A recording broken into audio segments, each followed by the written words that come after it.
You're alive. All right. Welcome, everyone, to Moshiach Mondays, because Moshiach matters. And first, let's say l'chaim to our brothers and sisters in Eretz Israel. Hashem should protect them and guard over them. And He should return our hostages and protect our soldiers and everyone over in the Holy Land. And all of our enemies in action and thought and speech, anyone who is supporting these less than animals, Hamas, Palestinian, whatever you want to call them, it's all the same crap. They should immediately be eradicated with any evil from this world, that Hashem should avenge our blood. L'chaim. Baruch atah Adonai Eloheinu melech haolam she'akol nivro. So, first, Mazel Tov. We had a milestone this week in one of our classes. Got removed from YouTube. That's a first. I got a message from YouTube this week that they have removed one of my videos of my classes due to violation of medical misinformation. I have no idea what they're talking about because I don't speak about medical issues and I don't do any type of misinformation. But whatever it is, they sent me the link to the time of where it was a violation, but of course the video is gone, so I don't know how to look it up. But anyways, I just thought that was interesting. So, this is known as one of the, what we call the pigazim, the bombs, the explosions, the most revolutionary of the sichas, of the non-Alfman based sequence. It's an extremely powerful sikha, and we're going to start now, but probably, if not one of the most famous sikhas that the Rebbe, as of yet, has ever spoken. So let's get cracking, because there's a lot of material to cover, a lot of really good stuff here, and a lot of deep things to go over. Okay, so the sikha was originally given on Shabbos Parshas Chayes Sarah, on Kof Hey and Mar Cheshvan, and also it says Ches Kislev. So I guess it was two sikhs combined. And Parshas Chayes Sarah Tovshin Nun Beis. So let's get started. Aleph. Ba'amdenu b'tchalasoi u'b'tichasoi shalkinis hashluchim v'la'olami. So just to understand,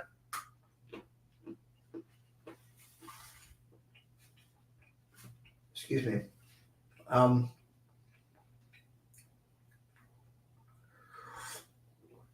Every year in this week's Parsha, Chayes Sarah, is the gathering of the shluchim, the kinnis of shluchim from all the shluchim around the world. I was zoicha that merited to speak at last year's kinnis. I'm not going this year, but last year I did go and I spoke. And when the Rebbe gave the sicha in Tovshin Nun Beis, it is the most recent address we have from the Rebbe to the shluchim around the world. Because after this, shortly after, and Chaf Zayin Adar, in the same year, the Rebbe he had a stroke, he lost his ability to speak. So this is the most important, most recent, and most appropriate instructions from our chief in general and commander, the Rebbe Melech HaMashiach, to the shluchim around the world on specifically what it is that he is requesting and requiring of all the shluchim around the world. So, not only is it a very powerful sikha, it's very unique in the fact that it is the most recent marching orders from the king and general. And that's why he says we're opening up the Knesset Shluchim from all the shluchim around the world. HaShluchim shechayu shel Kovei Kadosh Shemar Admenu Asidermeinu, the shluchim of the leader of the generation, the Frierdiker Rebbe, L'kol Merchavi Tevel, from the four corners of the world, Ba'arba Kanfot Ha'aretz. So it's necessary to announce, B'roish B'roishana, first and foremost, Es HaYisoy, that this is the foundation, L'vizbata Es Het Tafkid Shel HaShluchim V'Doreinu Zeh Klal, to express the specific job of the shluchim in our generation. ובפרט, החידוש שנותסף מיוחד Bizman achron ba'avodas hashluchim.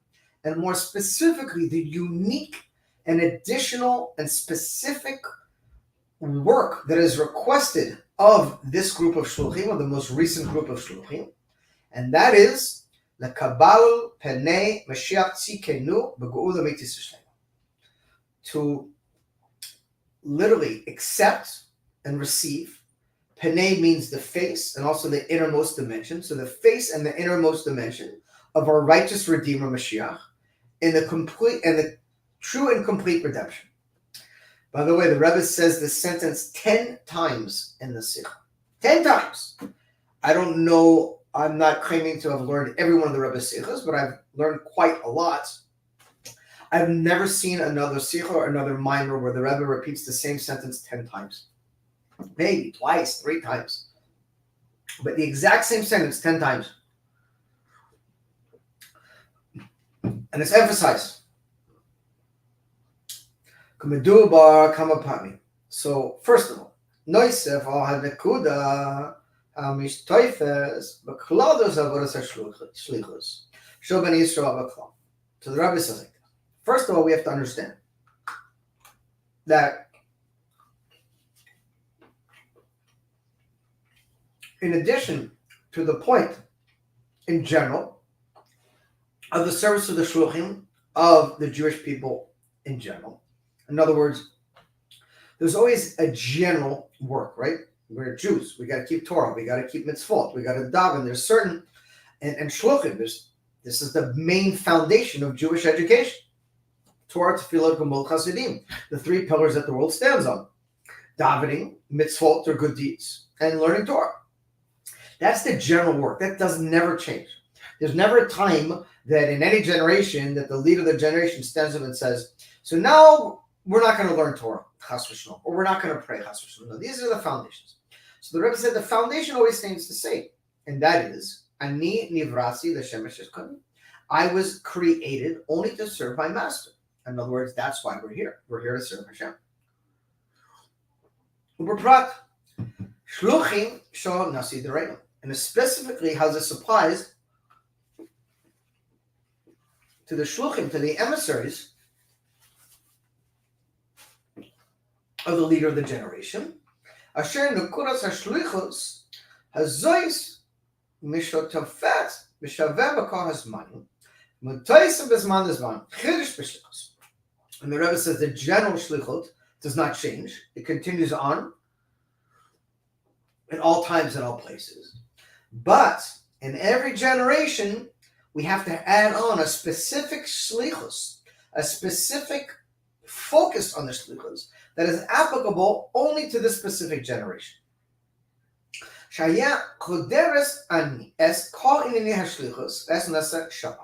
And this unique shlichus, the Rebbe says, this specific shlichut for this specific time and place, is the gate that all of your shlichut has to go through.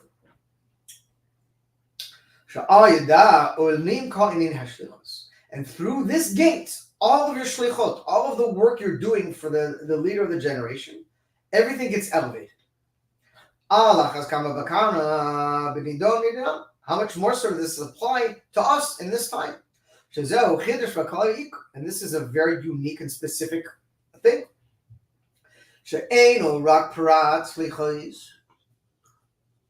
And this is not only one specific aspect of the shlichus, but rather it is the main and general gate that all the shlichus has to go through.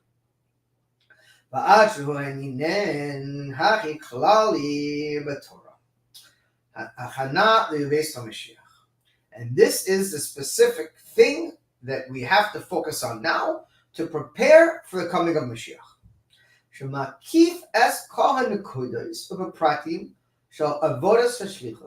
And this work of preparing for the redemption must surround and encompass every single detail of your service and your shlichut. The Rebbe started off, as they say in the English vernacular, with a bang. He opened up this kinnis and went boom, right in between the eyes, and not mincing anything. This is the focus right now. preparing for Mashiach, to accept Mashiach. That's the work. כפי שקבר דיבר פעמים רבות, שעל פי ידוע הזר שקבר כולו קצר. Rebbe said, and as we have emphasized and mentioned many times as of recent, and according to what is known, that all the ends have already passed. In other words, all the times for the redemption have passed. We're at the end, so to speak, of this current period of reality, of creation, of consciousness, however you want to look at it. And based on the announcement of the Frierdiker Rebbe, the leader of the generation,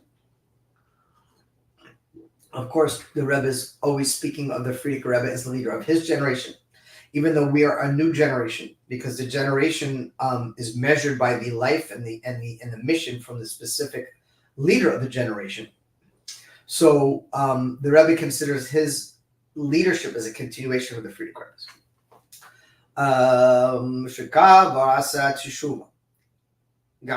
That we've already done tshuva. Again, we've talked about this concept a lot, especially recently. When it says we've already done tshuva, it means in general. It means the Jewish people as a collective body, as Am Yisrael, as one nation, has already done enough tshuva as a nation that there's nothing blocking for redemption coming. That doesn't mean that each one of us does not have to continuously do tshuva every single day of our lives. He's talking about it in a general sense.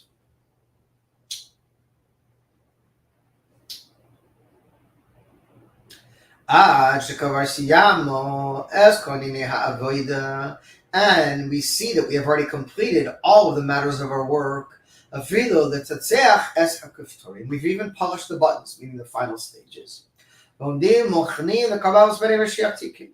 we are standing and prepared to greet and welcome and receive our righteous Redeemer Mashiach. And therefore the service of our shlichut now is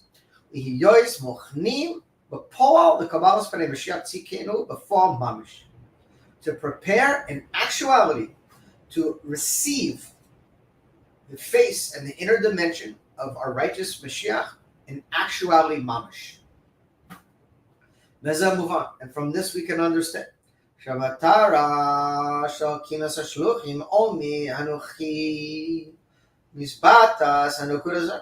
that the goal of the Kinnas Shluchim, from the Shluchim around the world, right here now, must express and focus on this point. And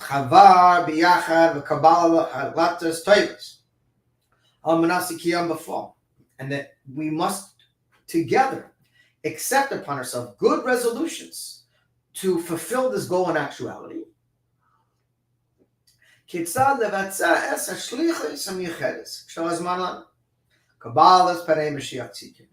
And that is how we are going to perform our shlichus now, that the whole game has changed in this time to focus on Kabbalah's Panei Mashiach Tzidkenu.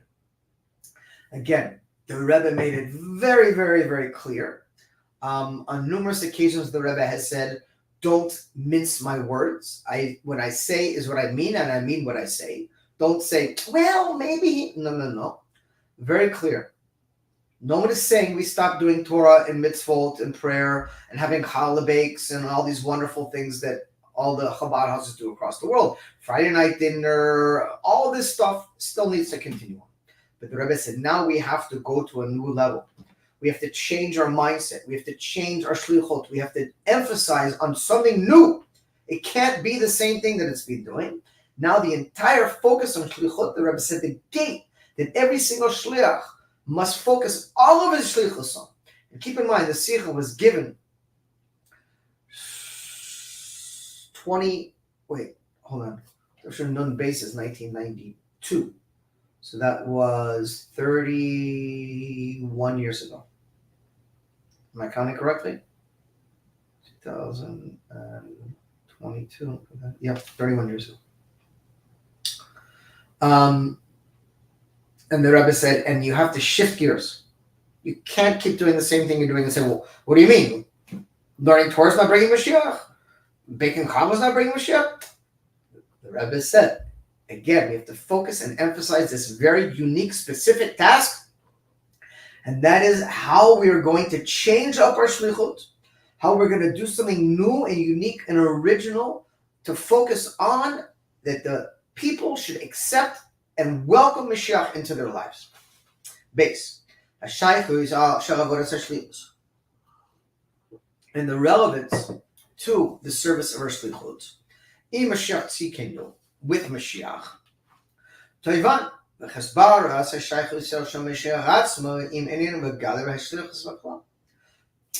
this has to be expressing through the relevance of Mashiach himself, with the concept, if you will, of what shlichus means in general. Shlichut literally means you're a shliach, you're an emissary, you're a representative of the one who sends you out. All the pasuk shlach na biyad tishlach, according to the pasuk of send by the hand of the one who you will send. This is when Hashem came to Moshe and told him to redeem the Jewish people from Egypt. And Hashem said, Moshe said, don't send me. Send by the one of the hand who you're going to send. In other words, send through Mashiach, not me. And our rabbis teach us, Amar the Fana, Rabbeinu Shalom, Shlach na biyad tishlach. Moshe basically said, Master of the world, send from the hand of the one you will send. Biyad Mashiach hu asi legalot. So he's basically saying, Moshe is saying, what are you sending me for? Send the Redeemer. In other words, bring Mashiach right now. Tell Mashiach himself to bring the Jewish people out of Egypt. And let's go straight to the Gula. Shlach na biyad tishlach. I said it. According to this, there's to say, Mashiach yesh geder shel shliach al pi Torah. That according to the definition of the Torah, of what is a shliach, what is an emissary, Mashiach fits this definition. He is an emissary. Mashiach hu hashliach shel HaKadosh Baruch Hu l'B'las Yisrael. Very simple. Mashiach is the representative. He's the emissary of God to redeem the Jewish people. That's his mission. And the simple reason that Moshe requested such a thing of God, he compares Rashi al pasuk. Rashi explains on the pasuk, "Biyad achar shiratza yishluach she'ein soifi haknisam the eretz lihiyois goalam lasi." Biyad achar shiratza yishluach. Through the hand of the one that's going to come after, the final shliach. Basically,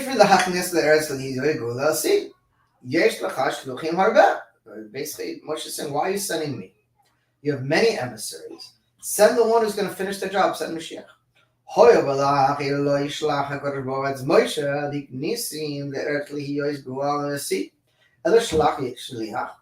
Mashiach. Shishlach es Mashiach, Hiyois Goalam, Shal Yisrael im Mitzrayim. Basically, he's saying, send Mashiach to take the Jewish people out of Egypt, and tell him to take us out completely. Why are we having these steps? Why do I need to be the intermediary, if you will? Let's finish the job. But we have to understand, but die having Moshe, but Prachayo, Hayashul Amos.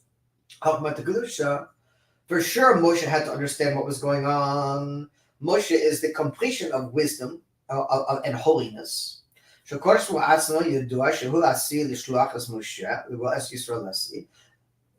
Moshe had to know that God was going to send a different Redeemer for the future to come, and that this was only Moshe's job now to take the Jewish people out of Egypt. Because so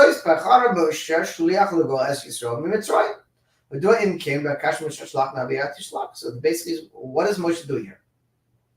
Moshe is genius, chokhmah, nevuah, the highest of all levels.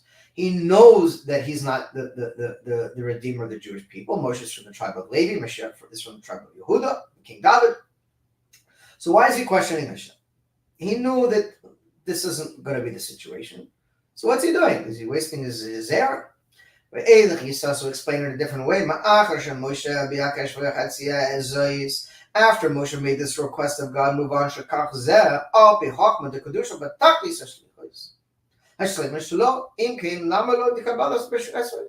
And even more so, since Moshe is the ultimate of wisdom, And since we already said he obviously knows that he's not going to be the final Redeemer, why is he arguing with God? Why didn't he just accept God's request? Okay, I know my Moshe, this is my job, I'll do it.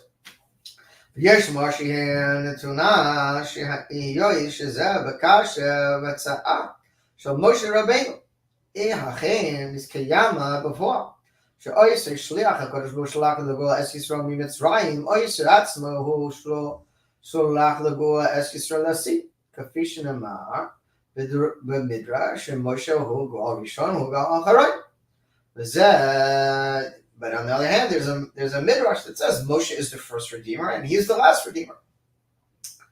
And this was the intention what Moshe meant when he said that. The kasher es go'al rishon, he was making a connection between the first redeemer, being Moshe, meaning the first galus and the first redemption was Egypt, and the final galus, which is Edom or Rome, which is America, which we're in right now. The galus of Egypt was a physical exile. This is a spiritual exile, and that's why we see they're connected, because the first being physical and the last being spiritual, which obviously brings together both of these opposite energies, which will fuse together for good. So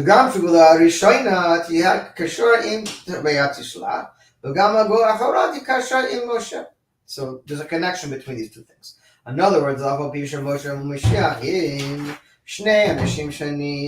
though that Moshiach and Moshe are two completely different people, as we pointed out, they're from different tribes.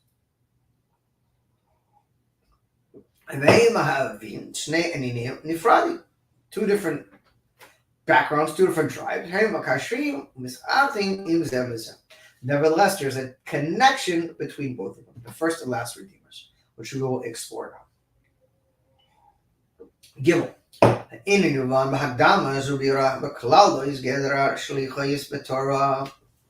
So first we have to preface and understand in general what it means, this concept of a shliach according to the Torah.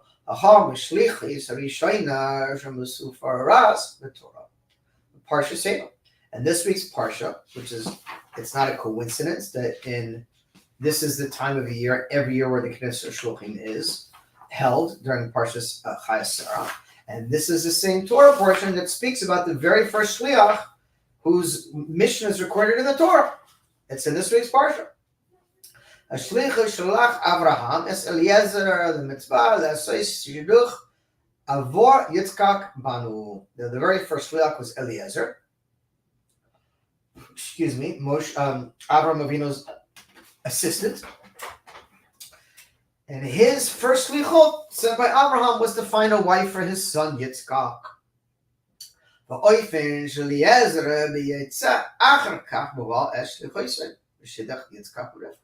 And Eliezer completed this mission because he found Rivka for Yitzchak, and he put together them for their marriage. Yesh makom lahakor begeder uvadin. Eliezer became divrei Abraham alav. Lakach asher levenei Yitzchak. Sheyesh tefarsh es kamofim mahem. So now the Rebbe says we have to investigate Eliezer's role a little bit more deeply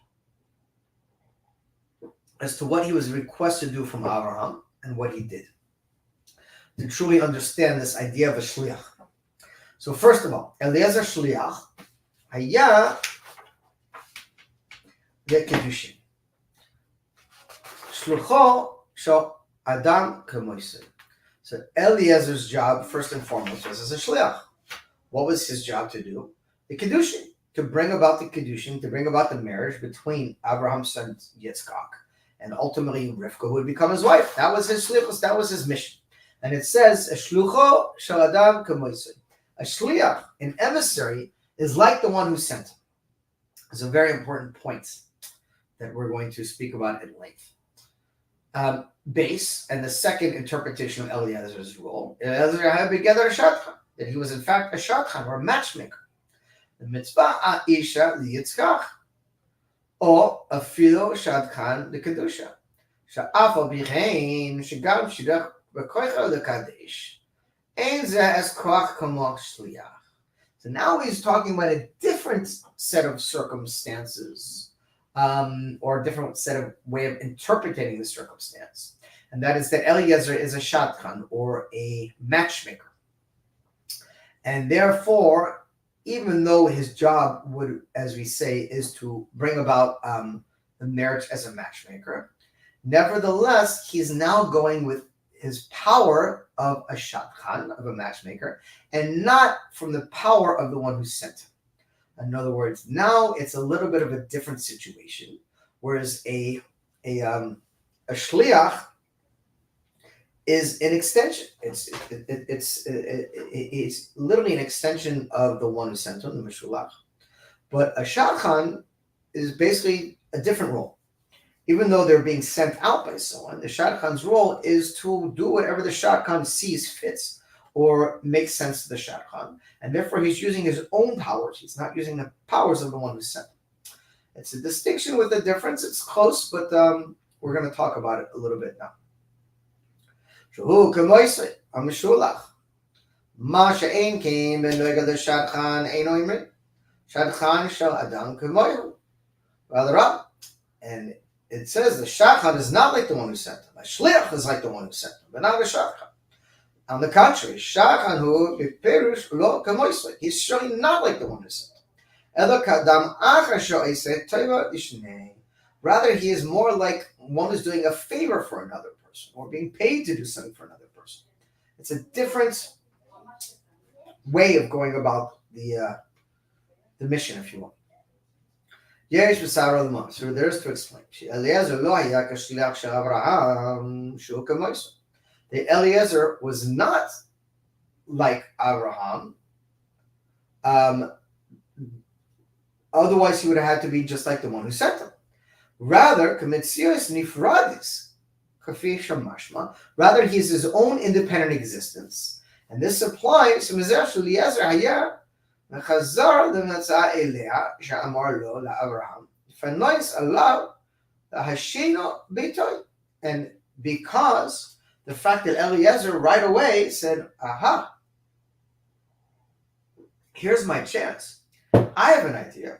How about your son marries my daughter? So now right away Eliezer is kind of putting himself in the equation a little bit. And it's no longer a pure relationship where he is just focusing on the request and the needs of his master. Now it's coming more about to the witham, right? You know what the witham is? It's what's in it for me, right? Talking to one of my managers in the office today. We were talking about a particular employee, and she's like, doesn't this person understand that, like, when you work for an organization, it's not about what's your best interest, it's what's in the best interest of the firm. And we have to put our own best interest aside because we're all here for the same purpose, and that's the success of the law firm in general, not what's good for each one of us. I was like, I wish that more employees had that mindset. It makes sense, and it should be.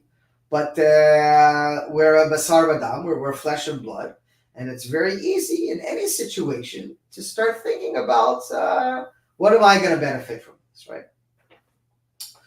And Abraham said, I'm sorry, Charlie, no go. B'nei baruch v'ata arur. My son is blessed and your daughter is cursed. That's a little rough wordages. I don't know if it was exactly the same thing, but the idea is vein arur v'dabech b'baruch. And one who's cursed cannot cling and not unify the one who is blessed. In other words, what he meant by that in a deeper way is the daughter of Eliezer was not Jewish. And obviously, Avram's son is Jewish. And when he says blessing and curse, that's a very harsh terms of explaining it. But the real reality is meaning that Yitzchak has a godly soul, and the daughter of Eliezer does not have a godly soul, and therefore they can't cling together. They'll repel each other because they don't have the same inner workings, if you will.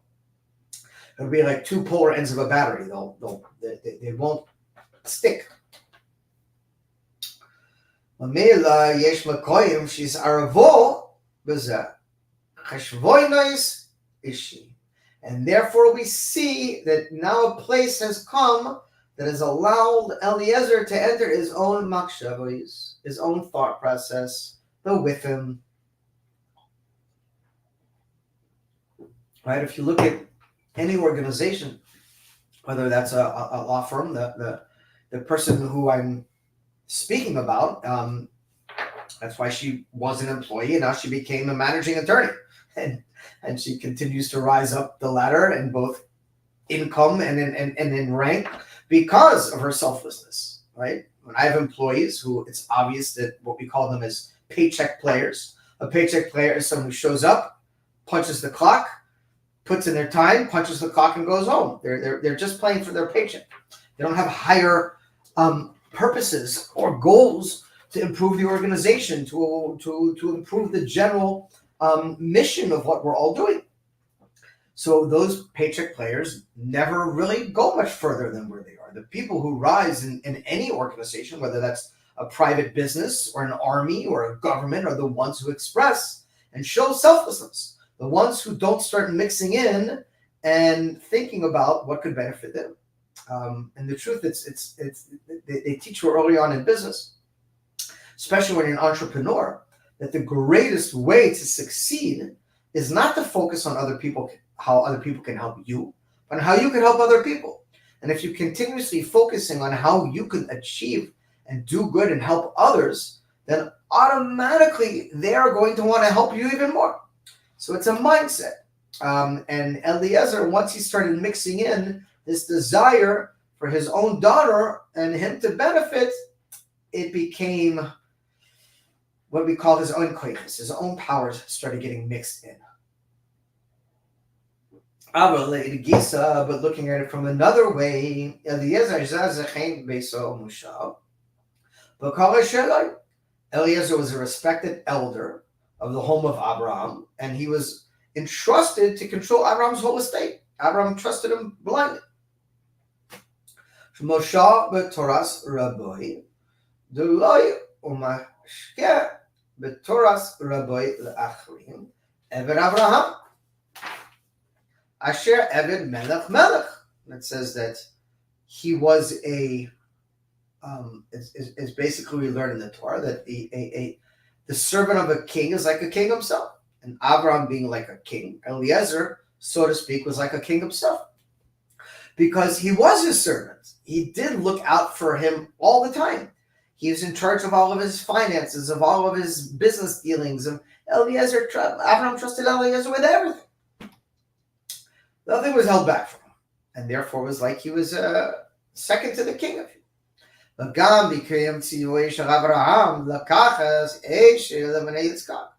Also, when it came to fulfill the wishes and the commandment of Abraham to take a woman for his son Yitzchak,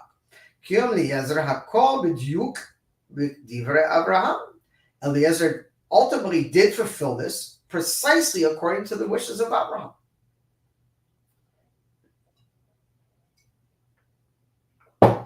The serum is even more than this. Abraham, Shivo al kach, shemishlim kach, v'oy ta'amim, yistavar lomar, shu yeshliach, the kadesh es Rivka. And from this we can see that in fact Eliezer was a real shliach, because he swore. Abraham made him put his hand over under his thigh, and promised him, and swore to him. And from this, the Rebbe says we can see that in fact he was a shliach of Abraham. So we seem to have a little bit of conflicting energies or explanations here. Let's continue, and then we can flesh this out. Yeshnu verse says davar zeh muvan gam mamash kasuv v'kach ha'eved esera v'milim u'megamli adonav. That we see that Eliezer was a shliach, and he understood also from what it is written. And Abraham sent him, and he took with him the 10 camels from his masters, and all that was good of his masters was placed in his hand.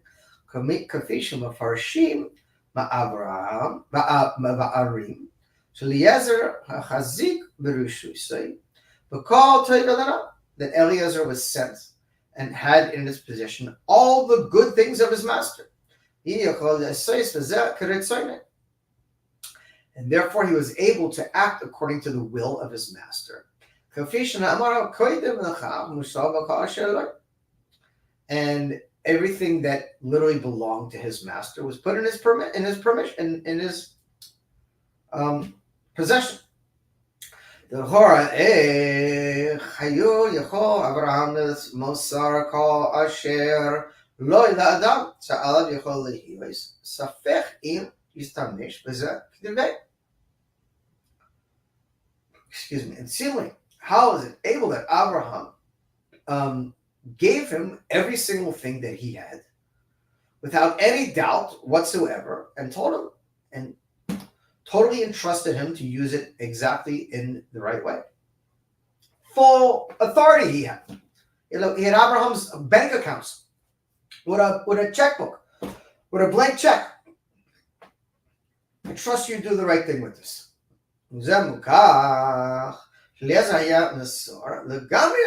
from this we can see Eliezer was a completely dedicated servant to Abraham.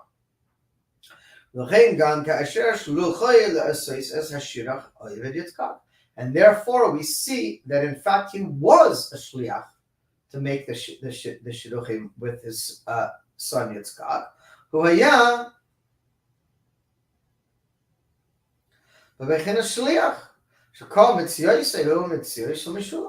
that his entire existence only was there to serve his master. And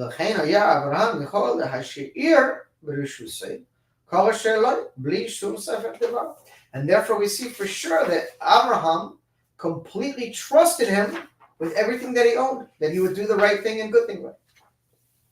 So how do we, it's interesting because I've learned this sikha many, many times, and this was always a little bit of a troubling, not troubling, but slightly confusing, because he starts off by saying that Eliezer was a shliach, and then the Rebbe says, but no, he was a shatan because he tried to put his own daughter in there. And then he says, but ultimately we have to see that he is a shliach. So it seems like there was some vacillating going on here as the Rebbe is explaining this. And I never really thought too much about it. I did, but I never really had such clarity. And it's appearing to me now, after I think the 17th or 18th time learning the Sikha, that Eliezer, and this is just my understanding of what's going on here, was in fact a shliach. In other words, he's completely entrusted with everything Abraham gave him, and completely was on a mission to do whatever possible for his master. And it appears that he had the opportunity to, in his mind, find a way to solve both problems. That he was dedicated to Abraham, but at the same token, he's like, what's the problem? Let me slip my daughter in this mix here, right? But when Abraham corrected him, that was the end of it. Eliezer wasn't like, come on, man, do me a solid. I'm your servant here. No, Eliezer was just like, hop right back on, and that was the end of it. There was no more discussion. So it appears that Eliezer was always a shliach. He had the opportunity to try to find a way, if you will, to have best of both worlds and bring his family into the fold. It didn't work, and he continued on with his shlichus as a shliach. Dalet. Rabir b'zeh yuvan b'hagdama sha'ala nosefes klatz kashya. It's a klatz kashya is a Yiddish term for a profound question. So we have to understand from everything we've learned up until this point that there's a profound question that we have to ask ourselves. Al zeh shtar matana kitab Yitzchak al kol sheloi kedei shekafzu lisluach lo batam. That Abraham gave a shtar to Yitzchak through Eliezer that basically said, I'm giving everything I have to you and your future wife and your future family. I'm handing over the entire existence of everything I own to you. אפילו בנוגע למצוות הצדקה, הדין הוא שהעולם לא יקדש אדם ולא ירחם כל נכסו, ועשה כן עובר על דס בכסות. שהרי הוא אומר בכל אשר לי ולא כל אשר לא. איך שתחת אפו שאברהם מסר כל אשר לו ליצחק. So the Rebbe said, according to halacha, even when it comes to tzedakah, a person is forbidden to give away everything he owns. Because you never want to put yourself in a position where now you have to go collect from someone. So it's a halacha ruling. You're not supposed to give away all your belongings. So how can it be? Surely Abraham is aware of halacha. How could it be that he said, I'm giving everything to Yitzchak? I'm not keeping anything. And to strengthen the question even more, Abraham haya az ben kuf mem shana. At the time, Abraham was 140 years old. And Abraham lived another 35 years. He lived to 175.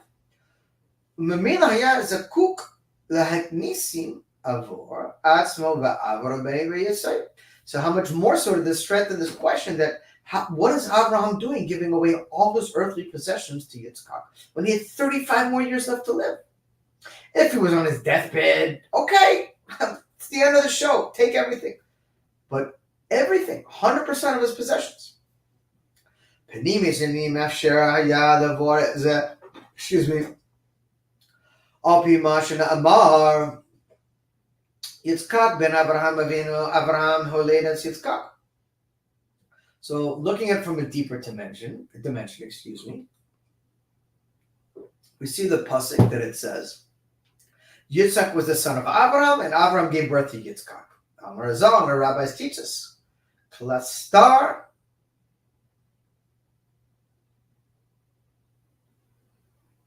Panav Shal Yitzchak Doimed Abraham, that the face of Yitzchak was similar to the face of Abraham. So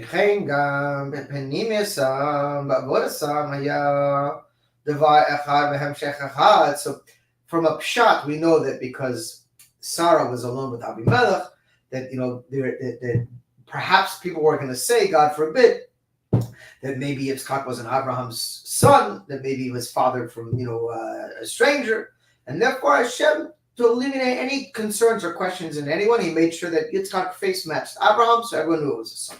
But the Rebbe is saying from a deeper standpoint, what does it mean? It means that their same face was literally one. Ha'avos hein Merkava, because all of their forefathers, Abraham, Yitzchak, and Yaakov, they're a Merkava, they're a chariot. So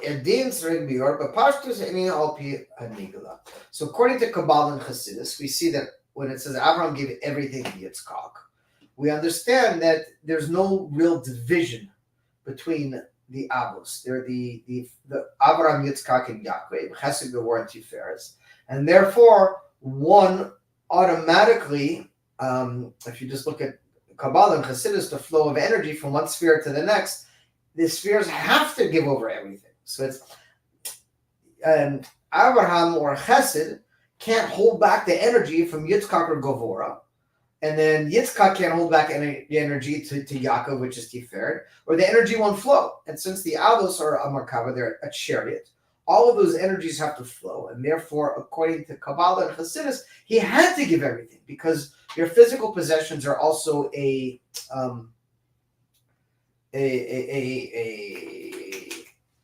manifestation of your spiritual possessions. The sparks travel together. So that makes sense according to Kabbalah, but the Rebbe says according to Pshat, the simple meaning of Nigla, we still have to understand why he would have given away everything. Hey, Yesh Lamar, there is to say, there is an explanation in this. Nisui Yitzchak v'Rivka, the marriage of Yitzchak and Rivka. And Nisuim Harishonim Akasuvim b'Torah. This is the first marriage that is recorded in the Torah. There's no previous marriages. There's no discussion of Adam and Chava getting married. Didn't happen. This is the first place in the Torah that there's a recounting of a wedding. Einam rak nisuim pratim bein shnei yichidim. And it's not only the marriage between two individual people, Yitzchak and Rivka. We're going to get into some Kabbalah now, and some deep Hasidus. But it's beautiful, beautiful teachings. Wow. So I got some like weird energy in my fingertips. And yeah, any klali. This is not a private marriage just between Yitzchak and Rivka, but it is a general marriage. It's the first marriage of Jewish people. Abraham was married to Sarah prior to him giving himself a bris milah.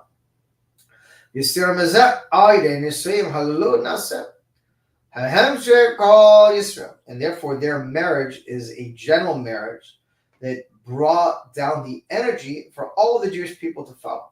Klomar, in other words,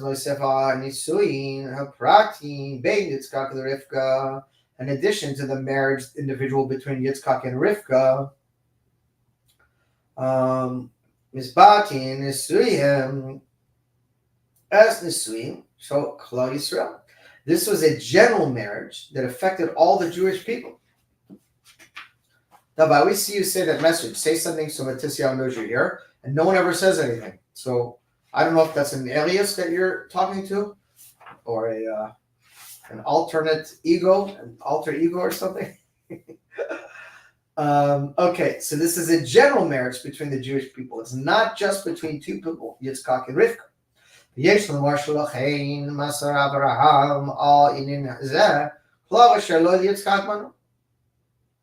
And from this we can start to explain why Abraham gave everything to Yitzchak. Excuse me. Sorry, I literally finished eating dinner like immediately before we start our class. And whatever. Yeah. מפני שזה לא רק חתונה פרטיס בין יצחק ורבקה אלא נישואים של כלל ישראל. So this was a marriage not just between Yitzchak and Rivka, it was a marriage for all the Jewish people together. And therefore we see this is also connected to Abraham himself. Because he was the first and head of all the Jewish people. Mishum kach hu haknis b'zeh im kol koichoi. And because of this caused a special power that was given over. Kol v'sher lo, everything that is his. In other words, his whole entire being he had to give over. Allah v'yamedubar ba'Abraham b'tor av prati shel Yitzchak lo matim ein shetein kol v'sher lo avodas hatunot banu rak chelik hu nesei lo v'chalachu misha'ar l'Abraham abu ma'achar shenesuin halu ez ha'inyan hati klal שמaki כלל ישראל שזה כל מחוצו ואינו של אברהם אין מקיים שישור החלק של אברהם באופן הוא מובדל וזה חס ושלום ולכן נעשה לא כל אשר עלי הוא נעשה בזהו עצמו לגמרי עם כל אשר עלי. And this is what it means that he gave him everything, because it's not just a marriage between Yitzchak and Rivka, but it's a general marriage for all the Jewish people. And as we said earlier, Abraham had to give over everything, because in order for the energy to keep flowing further down to Yitzchak and ultimately to Yaakov and ultimately to all of Am Yisrael, he couldn't hold anything back. And therefore it was necessary for him to give everything that he had. But Al Pizer, you can take a little more. From this we can understand even deeper. That for sure Eliezer was not a shotkan at the beginning of shliach, but he was definitely a shliach. Because he was acting and as a representative of the one who sent him.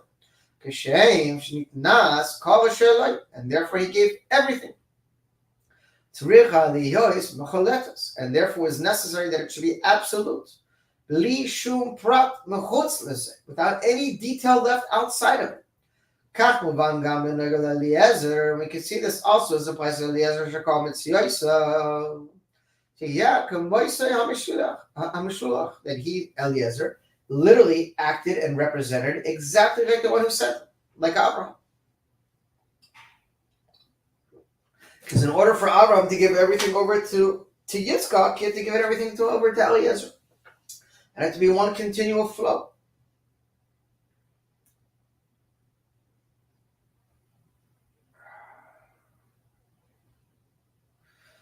And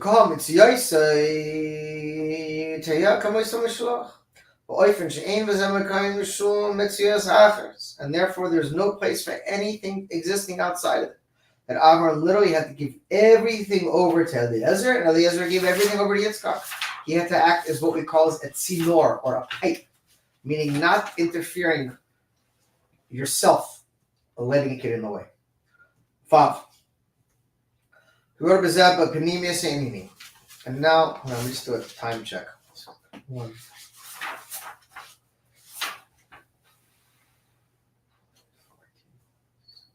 Okay, it should be good.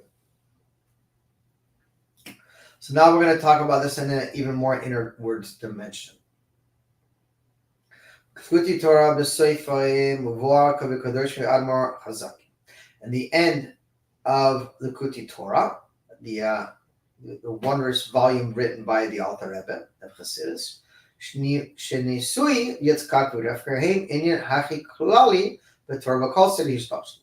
not only is the marriage between Rivka and Yitzchak a general marriage for the Jewish people, it represents the entire dimension of the chain of creation, from God bringing about the world from Yesh Ma'ayin, from something from nothing.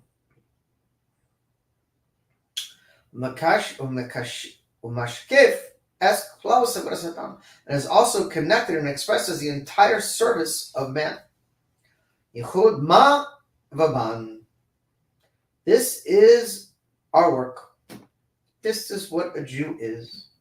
It's not a religion. It's not a gathering of customs and stories from of old and days of yore. And we do it because our great-grandparents did it. That's all wonderful and fine and dandy.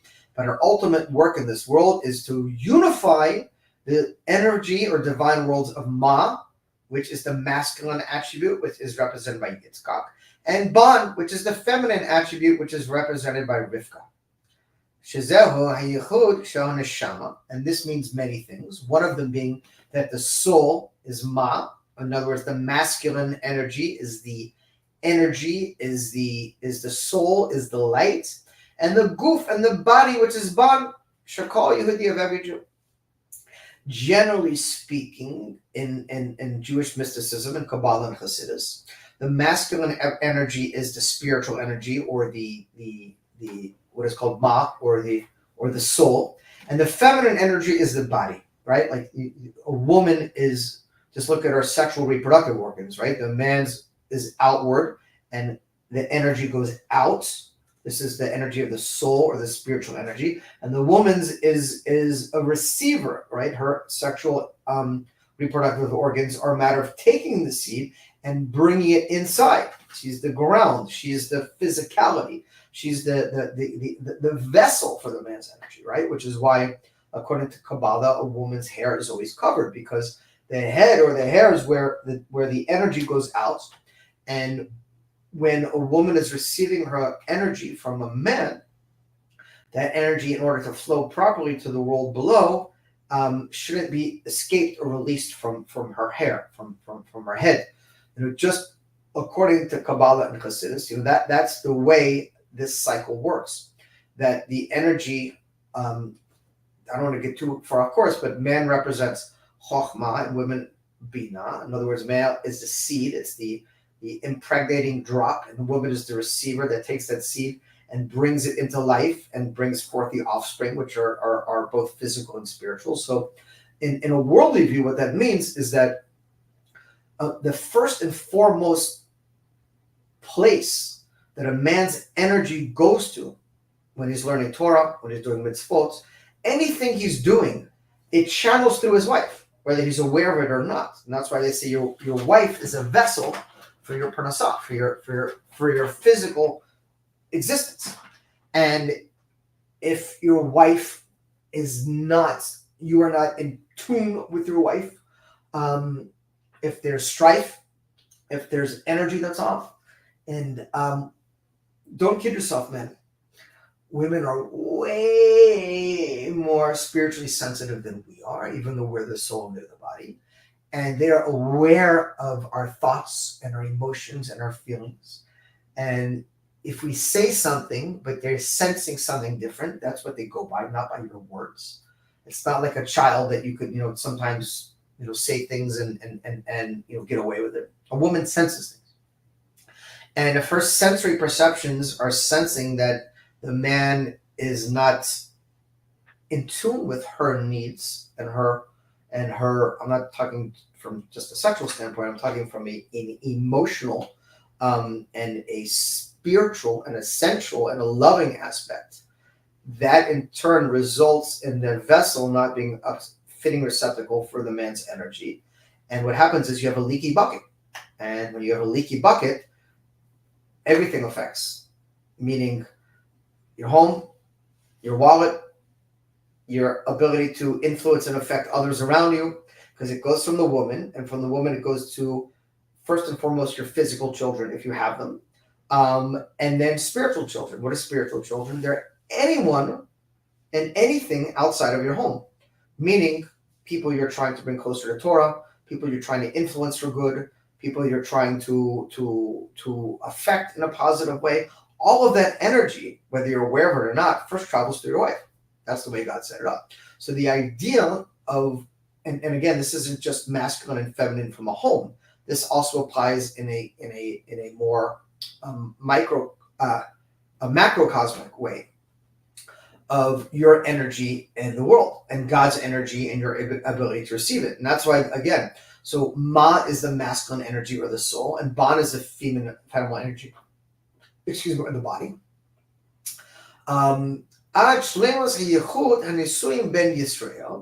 Up until the completion of the unification of the marriage between the Jewish people and Hashem. From a deeper perspective, God represents the masculine energy or the soul, and we represent the physical energy or the body. We are collectively, Knesset Yisrael is referred to, or the Shekhinah is referred to as the divine bride. So the Jewish people in general, men and women, are God's wife. So this dynamic between husband and wife, you look at Lurianic Kabbalah, the Kabbalah of the Arizal, it's very, very prevalent. Very deep connections between a husband and wife and the sexual and spiritual energy between them and between us and God. So we are actually like a dugma. We're an example between our own homes with our husband and wives and us in general to God. The ultimate goal is that the husband and wife are totally in sync. Not only are they in sync, but that there's true love and energy flowing between them. And together they are a proper vessel, a receptacle for God's energy through to them. And then they're a proper mashpia, or a giver to that energy out into the world. So the same token, God is giving us his energy, and we have to be a proper vessel to receive God's energy, right? That is us as the collective female, if you will. And there it says, Yisrael v'Kodesh Baruch Hu kulu chad, that we are truly one with God. We just have to manifest that energy properly to realize it. Alechem shalom.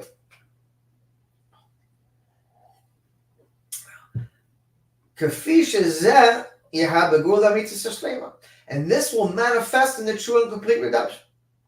So when Mashiach comes, we will all have this deep divine revelation of our true oneness with God, our true oneness with our spouses, and everything's about energy flow. Everything's about frequencies. Right now there's you have to be very careful. There's crazy energy going on in the world.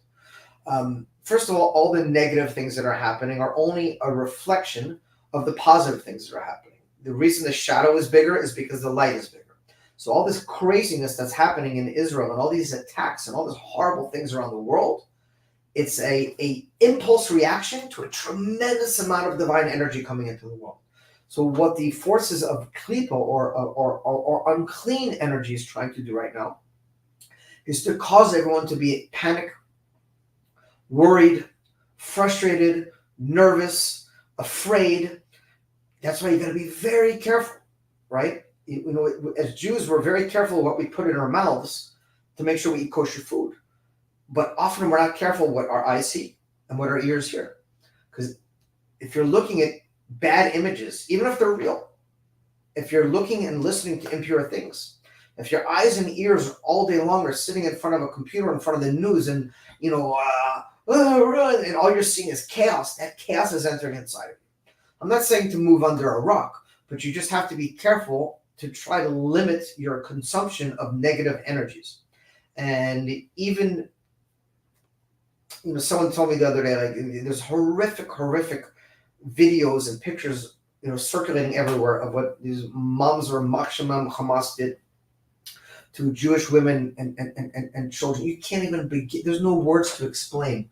The people from Zako who showed up, people were fainting. They were throwing up. They've never seen such a horrific thing. They were cutting up bodies and making puzzles with body parts. I mean, women, children, putting babies in freaking ovens, like chopping their heads off. This is all real. It's documented. There's pictures and videos of it everywhere. So the people who need to see this are the deniers who try to claim it didn't happen. But us, we're not supposed to be looking at these things. They're even to hear and talk about it, I don't even like to do it because it's so horrific. Because what happens is that energy stays inside of you. You can't unsee something. You can't unknow something. That's the thing about dots. Once you have knowledge, you can't take it out of you, right? Once you've experienced something, you can't say, I'm going to make believe I didn't experience that. I'm going to make believe I didn't see that. It's in bed.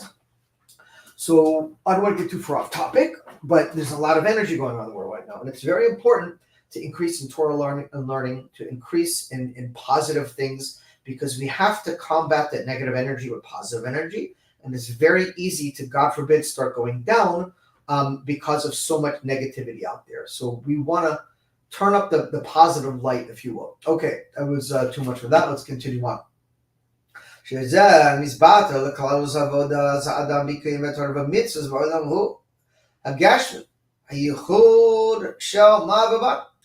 this is the general work and service of a Yid in this world, to fulfill the Torah and mitzvot, this physical mitzvahs in this physical world, so we can unify these two energies of Ma and Ban, spiritual and physical, if you will, or godly and earth, male and female.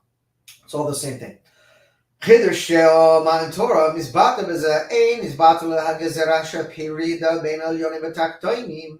And what happened when we received the Torah, that the decree was removed that separated between allowing the godly energy from above to come below. And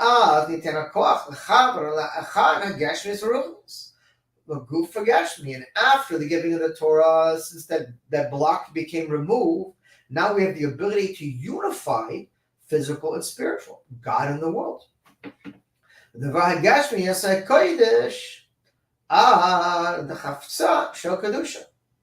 Where did that brackets go?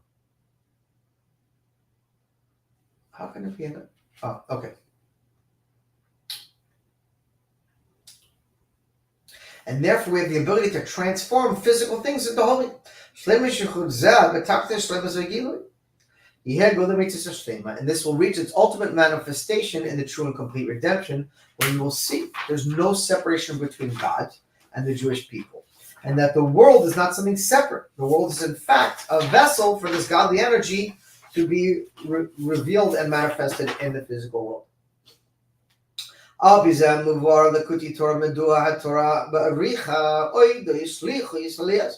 And according to what is explained in the Likkutei Torah at length regarding the Shlichus of Eliezer,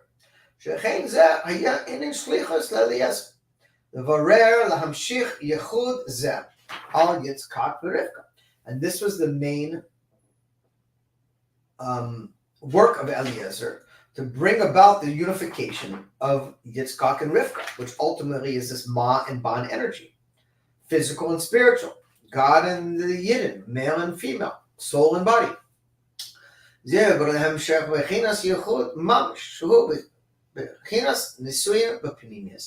this is what the marriage between Eliezer and Rivka met in a panimi matter, in a deeper matter. When we say chetzoni or an external matter, it was a marriage. They got married under the hoop. Excuse me. But from a deep matter, we're seeing that it combined for the first time this energy, these opposite energies, into one. But Pashtus Rivka Isam Tzivoy Bapadano. In a simple sense, Rivka comes from Padan Aram, which is outside the land of Israel. Etzel Betzuel Ha'armi, Levan Ha'armi. Bechinas Ban. And this is the level of ban or physical. The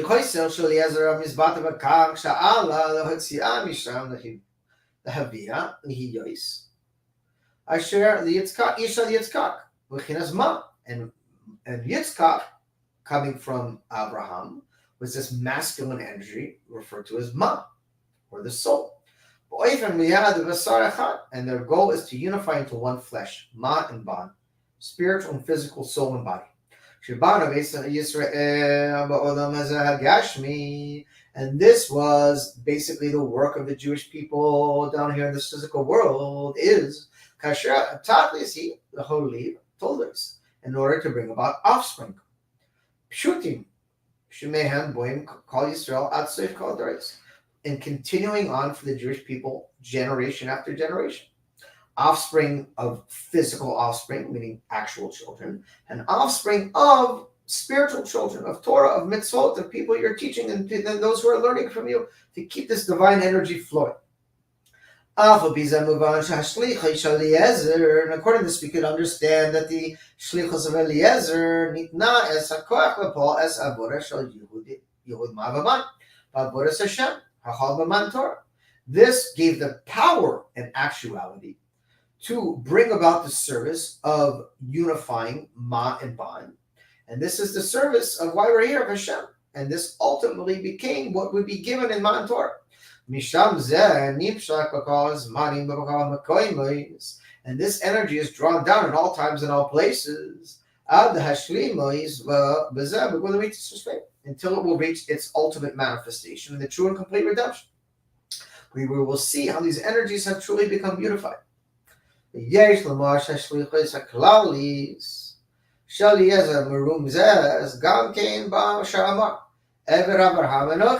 and therefore we see the shlichus in general of Eliezer is hinted also in what it says, that I am the servant of Abraham, my master. Like it's known, Abraham, Abraham, as we learned in last week's parsha, actually the week before, in Lech Lecha, that Abraham set the stage. He began the process of preparation for receiving of the Torah. And this is hinted by the pasuk of the servant of Abraham I am.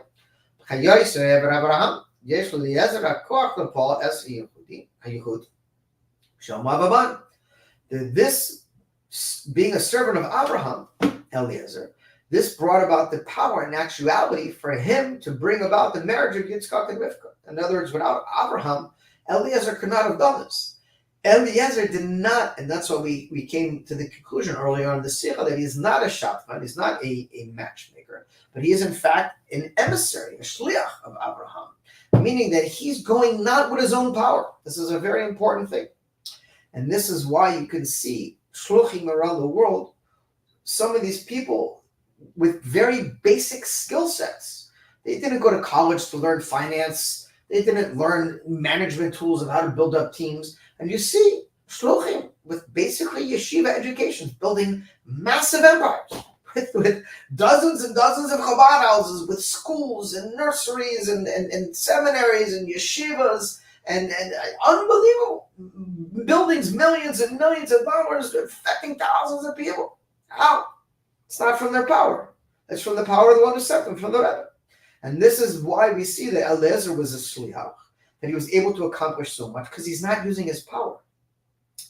when every one of us have this ability. We're all connected to the Rebbe Melech HaMashiach. He's the leader of our generation. And we're all connected to Hashem. That means when we find ourselves in a position where we feel we're tired, we're drained, it happens. It happens all the time. It's just life, right?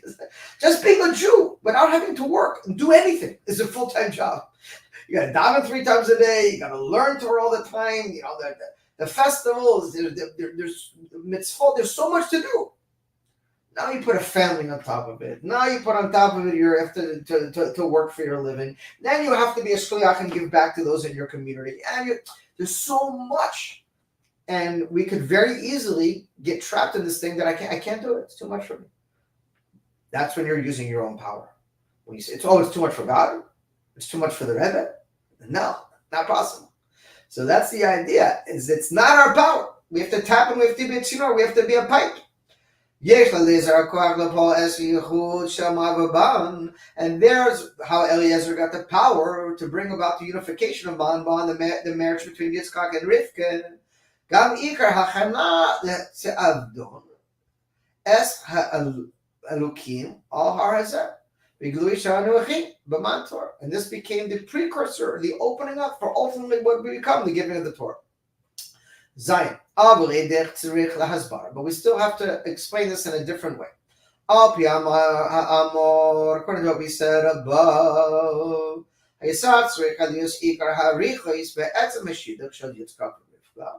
we see how the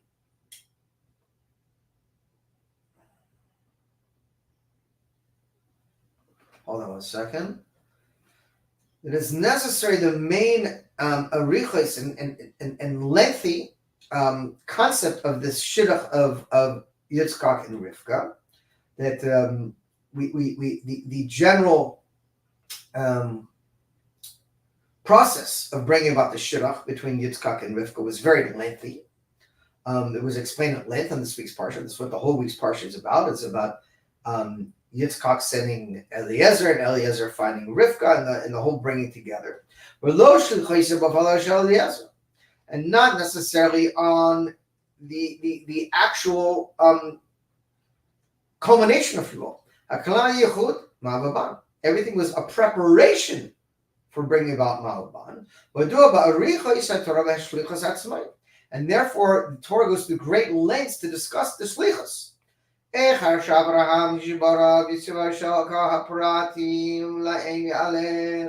Eliezer from the swearing and the commandment and exactly where he had to go and what he had to do. Eliezer came as shlichus before, and how Eliezer was going to bring about these shlichus in actuality.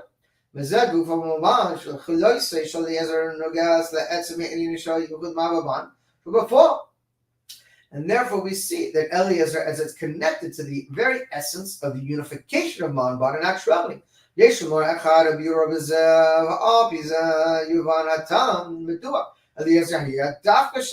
And now again emphasizing the fact that he was really a shliach.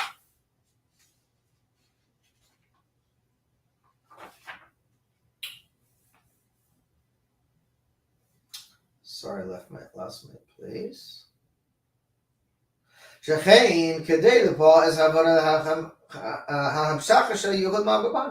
therefore he was able to bring down this actual service of unifying Manban.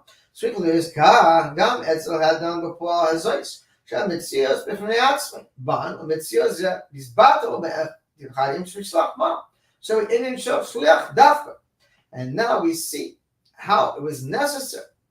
Also, this idea of the existence in and of itself of Ban, and the existence of nullifying and becoming unified together with the one who sent them Ma. And this is what a shliach is. In other words, a shliach is basically totally surrendered to the one who sent him. He nullifies his own will. And it's fascinating because if you see this entire week's parsha, where does it discuss the marriage? It's all the shlichut, it's all the preparation, it's all the work leading up to the marriage, but where's the whole big celebration? Where's the discussion of what the marriage was like, the wedding canopy and the ceremony? It's not there. Why? Because, and this is why it's so important to understand this concept very well and to take ownership of this concept. We're sitting around, so many people waiting for Mashiach. We're waiting for Mashiach. What's more important than waiting for the final culmination is the work we're putting forth right now.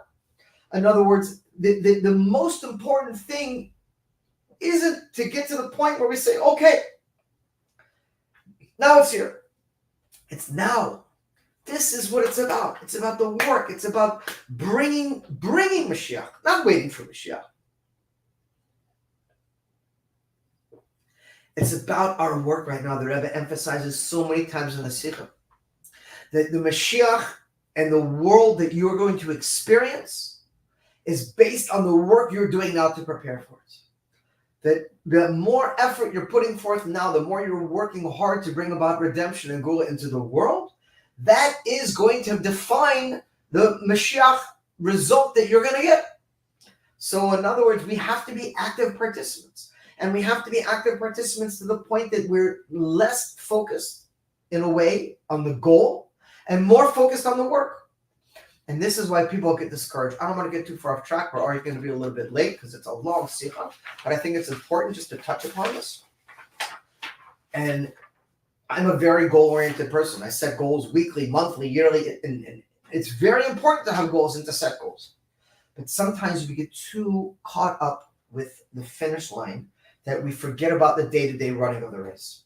So it's very, very, very important that we don't get lost in this concept.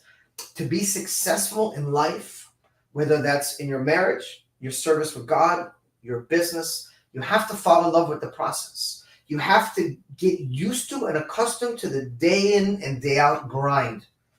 If every day you're looking for chidushim, you're looking for like, wow, woo, wow, nothing's going to happen. You know how many young guys in the center, they go get a job, and 2-3 months later, I'm like, how's it going? It wasn't for me, I quit. And they find another job. It wasn't for me, I quit. There's no dots. Dot is sticking power. It's holding.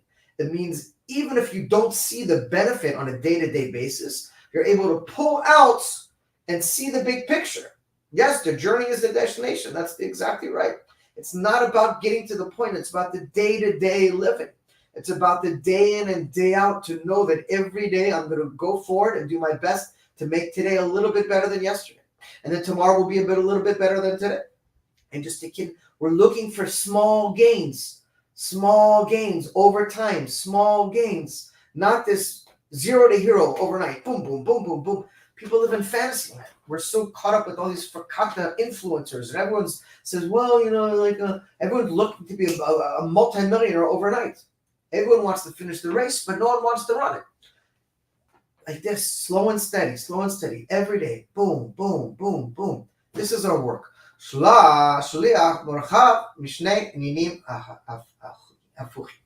the shliach combines two opposite realities. One,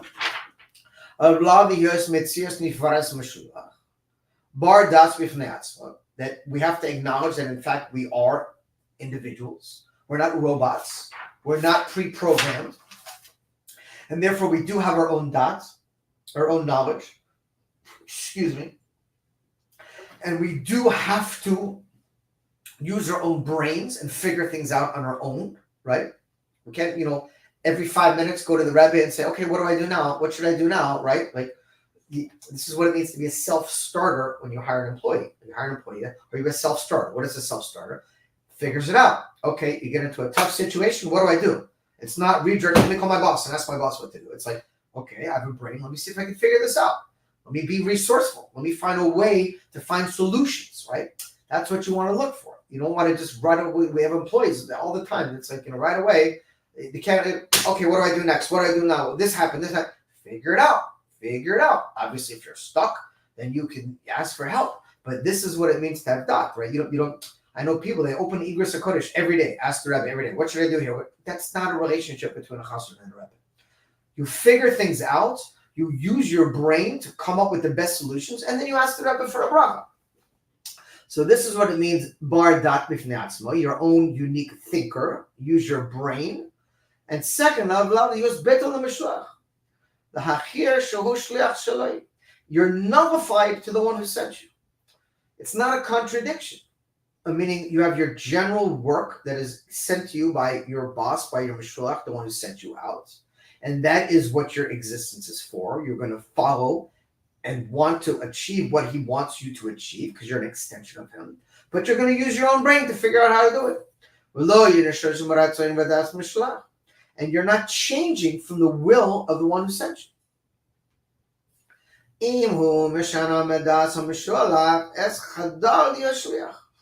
And if you change from the dots, from the knowledge and the desire of the one who sent you, you're not a shliach anymore. Right? You have to follow according to the instructions you're given. The specific details, those belong to you. But if you start going against the one who sent you or changing things, if your leader is telling you the only work right now is Kabbalah Penei Mashiach Tzikenu, and you're saying, that's nice, but I think I'm just going to stick to doing this. You're not a shliach. If you say, okay, I need to take that energy of how am I going to find a way to bring myself and my community to this point of accepting Mashiach into our lives? I have a unique way. Let me do X, Y, and Z. That's what a shliach is.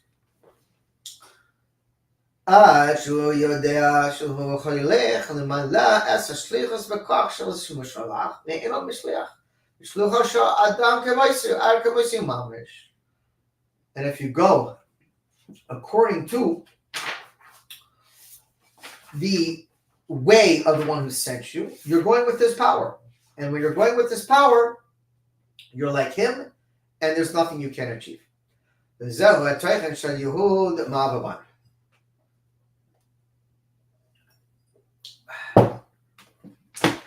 this is the concept of unifying Ma and Ban. Neshama Ma shel Yehudi me'achdusay b'gilui im HaKadosh Baruch Hu. The soul together unifying with God. Neshama shenati bi dorei, the soul that you put inside me is pure. So literally we have part of God inside of us.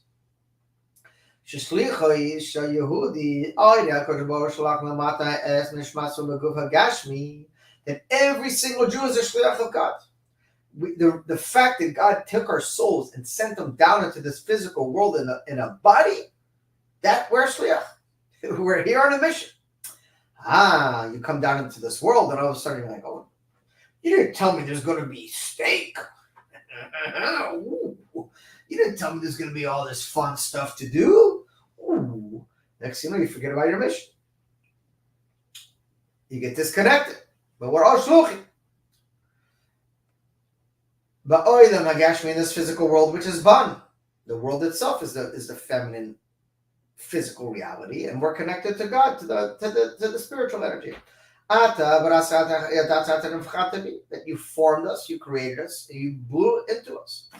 Shahu, you call as a Yehud, Shamavan. This is how we bring about in actuality the unification of Ma and Ban. Shel Nishmaso in Gufa Geshmi, with the soul into the physical body. And according to this, we see how the soul winds up in a body. And this is, we become an entity and a something. Yirba or a neshama. Guf is batal neshama. But we can never let our body overcome the mission of our soul. We can't take our body and use it as a chariot to drag our soul along to do what the body wants. On the contrary, the body has to come along to do what the soul wants, to connect to God and do God's mission in this world.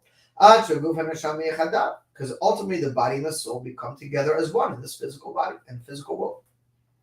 And the whole point of the body is to fulfill the desire of the soul to fill Torah and mitzvahs.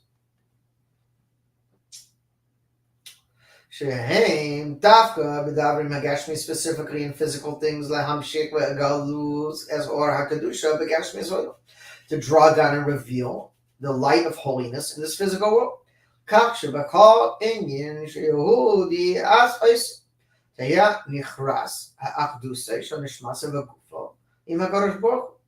this is the ultimate job of what a Jew is. The Goyim are supposed to look at a Jew and recognize and see this is a godly person. This person is doing God's will. You look at a Jew, and this is what a Jew is supposed to look like, talk like, and act like. And when we do it, the Goyim respect us.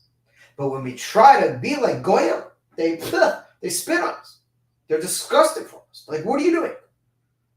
Act like a Jew. Stop trying to be a Goyim. You're a Jew, dress like a Jew, talk like a Jew, and act like a Jew. And you do that, and we will put our head down to you. And this is the biggest problem in Israel, by the way. The Jews started acting like Goyim. We forgot about God.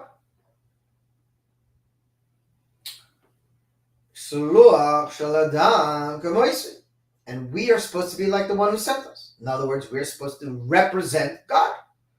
Our job is to be a light unto the nations. And when we go to sleep, guess what? The nations start hitting us in the head and saying, what are you doing? You're not being Jewish. Unfortunately, God has to continuously, all the time, send our enemies to remind us we're Jewish. It shouldn't be that way, but that's just the sad reality of the world. We fall asleep behind the wheel of what our job is.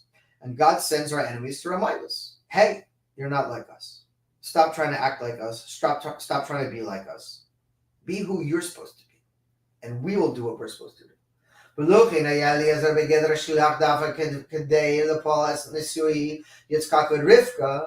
therefore we see again how Eliezer clearly was a shliach to bring about this marriage.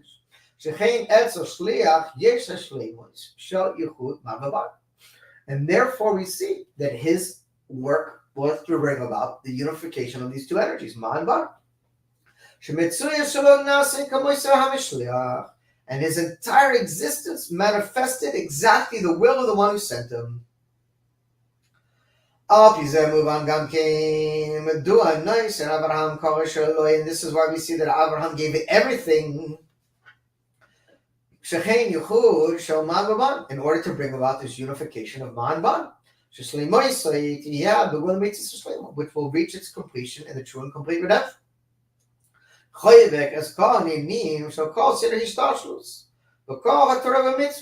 the entire chain of creation and all the Torah, all the mitzvahs represent and manifest the same thing. Because there's nothing outside from this. And therefore Abraham gave everything. Specifically in order to give the power to bring about the unification of Ma and Ba.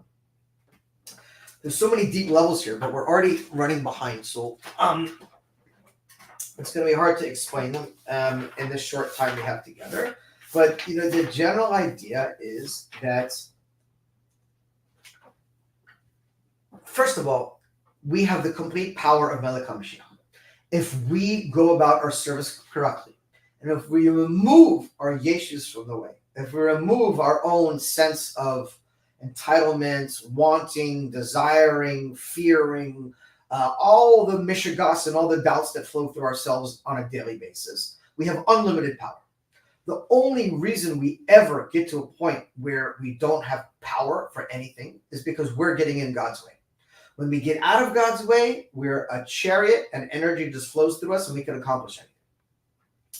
Now, specifically connected to the Sikha and to Abraham, that's why Abraham had to give everything to his son Yitzchak. Because if you're holding back anything whatsoever, the energy cannot flow. And if the energy cannot flow, there's going to be a blockage. That's why people get sick. That's why diseases occur. That's why mental illness occurs. That's why all these things occur, because there's a blockage of energy. So the idea is to remove these energy blockages. And that's why Abraham had to go all in. No holds barred. And because of that, he was able to give the power to Eliezer, who acted as a complete pipe, to give the power to Yitzchak and Rivka to bring this oneness of physical and spiritual together in the world. Excuse me. And according to this, we see something wondrous. Explaining now according to Chassidut. But Parshas Eliezer Nisuin Yitzchak v'Rivka. In this week's Parsha, we see Eliezer brought about the marriage between Yitzchak and Rivka. Eno mofia b'makoymoi b'Torah or b'Parshas Chayaser. But this story is not related in the Sefer Torah or from the author Rebbe in Parshas Chayaser. And the Daf of Kuti Torah b'Soifu. Rather, it's at the end of the Kuti Torah. The Parshas Barach, Parshas Barach. ויש לומר תצא שבזה גם ברומזה שהשליח איש אליעזר לפה אס נישואי יצחק ורבקה יהוד מבבן שלמוס בגולוי שלמוס הרתקתי של כל בני ענייני עבודה. And this, as we see, that this is connected to a general service of bringing about the redemption. לפיכך מסבר העניין זה בסעיף 20 ושלימוס של לקוטי תורה. And that's why it is brought down in the end of the book of the Kuti Torah, not in its space where it should be in Parshas Vayisera. For Acharon Boim the Drushim shel Shir Hasharim, and after this it brings about the Drushim of Shir Hasharim in Torah work. Kuti Torah, excuse me. Shetoich Nalu Shlemas and Nisui Yichud Shel Yisrael in the Kodesh Baruch Hu. And the entire book of Shir Hasharim is brought down according to Kabbalah Chassidus. Is about bringing about the unification and the oneness and the marriage between the Jewish people and God. In other words, the soul, if you will, of God and the body of the Yidden. And this is the completion of the energies of Manban. And again, this will be manifested completely in the true and complete redemption. And therefore, we see that it ends in the end of the Kuti Torah, Parshas Vayikra. And this is explaining the matter of shlichus as we said above. And every one of us is a shliach of what is known as our Adam Elyon. Our Adam Elyon is where we exist in perfection in the world of Etzilus as a soul without a body. But God sent the soul down here below into a physical body that had to travel through your physical father and mother and brothers and sisters and household and friends and areas around you. That's why you got to do lech lecha. You got to go out from those consciousness, those blemishes, those past traumatic experiences of life that are clinging on to us and locking us in a spiritual prison. In our physical bodies in order to fulfill our mission in the world. And this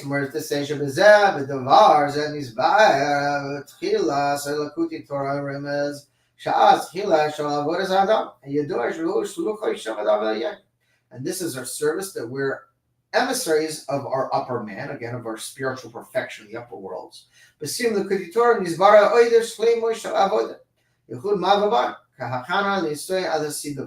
And that's why this is recounted in the end of the Kuti Torah, because what it is, it's a preparation for the true and complete redemption. Tess, how are we doing on time? Okay. And now we can see how Mashiach himself is a shliach. He's an emissary of Hashem. Mashiach hu shliach she'al yidei nifa'al shleimus inin ashlichis hu mavaban, because his goal is to bring about the manifestation of the completion of Ma and Ban energies, which will be redemption. Mashiach the shlichus of Hashem to bring about the true and complete redemption.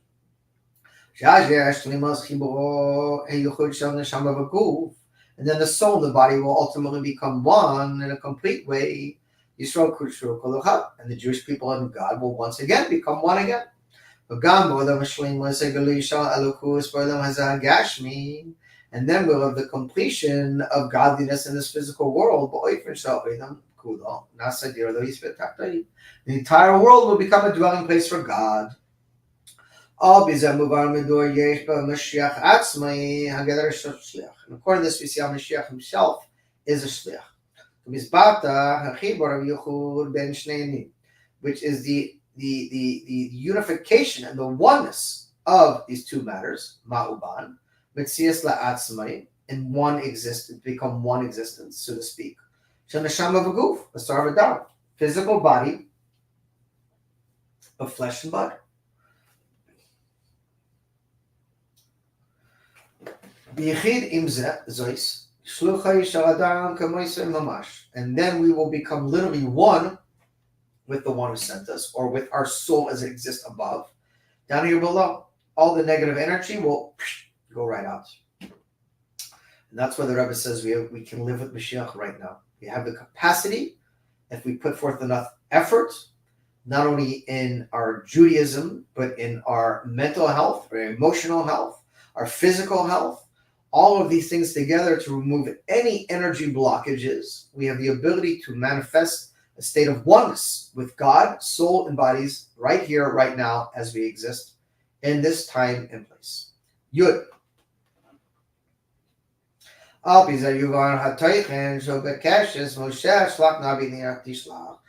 we can see where Moshe said to God, send by the hand of the one you will send. And this is a request of Moshe in actuality. Because Moshe said, let's finish the party. I know I'm not going to be the full final redeemer, but you, God, and me, Moshe, know who it's going to be. We know it's going to be the Rebbe Melech HaMashiach. So let's combine together. Let's have the grand procession. Let's bring about redemption now. Moshe Mitzaratz, when you need Chochmah, because Moshe is Chochmah. He's the sphere of Chochmah. He received the Torah and Sinai. And Mashiach is the sphere of Malchus. Malchus being the seventh sphere, the Rebbe being the seventh leader, the seventh Rebbe. And that's the idea that the head Chochmah, the first sphere, will combine with the Malchus, the lowest sphere. That's why it says in Kabbalah, the father begets the daughter, father being Chochmah and daughter being Malchus, that those two energies will combine because everything becomes a circle. The highest and the lowest will sync together as one. And that's why Mashiach is Malchus. And it says a king Malchus is kingship, will stand up from the house of David. And there is to say,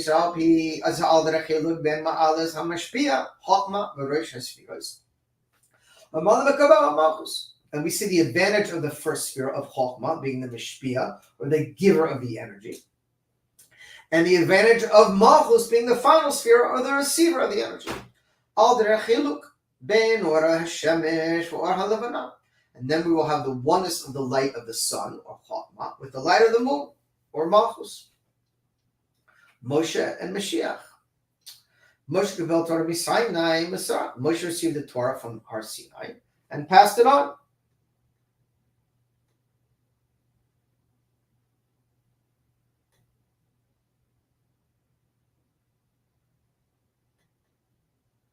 One second, I have a footnote here. Okay.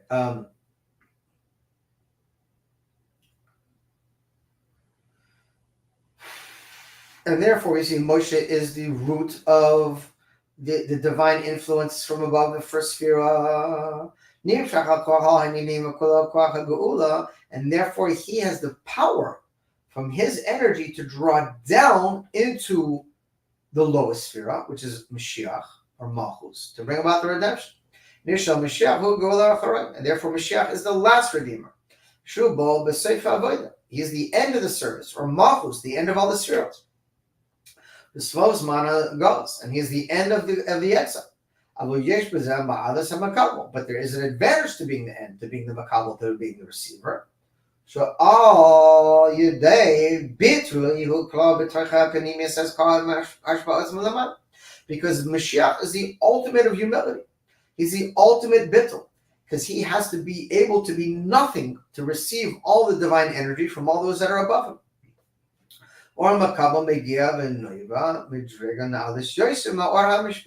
Because ultimately, the light of the receiver will reach a level that's higher from the light of the giver. And this will be revealed in the true and complete redemption. And that's what it says, that the woman will surround the man.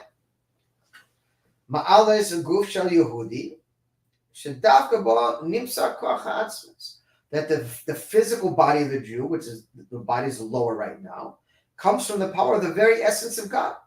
And therefore, the soul will be nullified to the body, and the lowest will become the highest. But looking, Dafka Mashiach Yeruah to Geula, and specifically this will happen when Mashiach comes in the redemption. That this will be a complete redemption from all matters. He will even redeem Moshe. Mashiach will be the highest, even though he's the lowest. He will be the highest because the lowest sphere of Malchus in turn becomes the highest of Keter, or the crown. That's why it's specifically called Keter Malchus.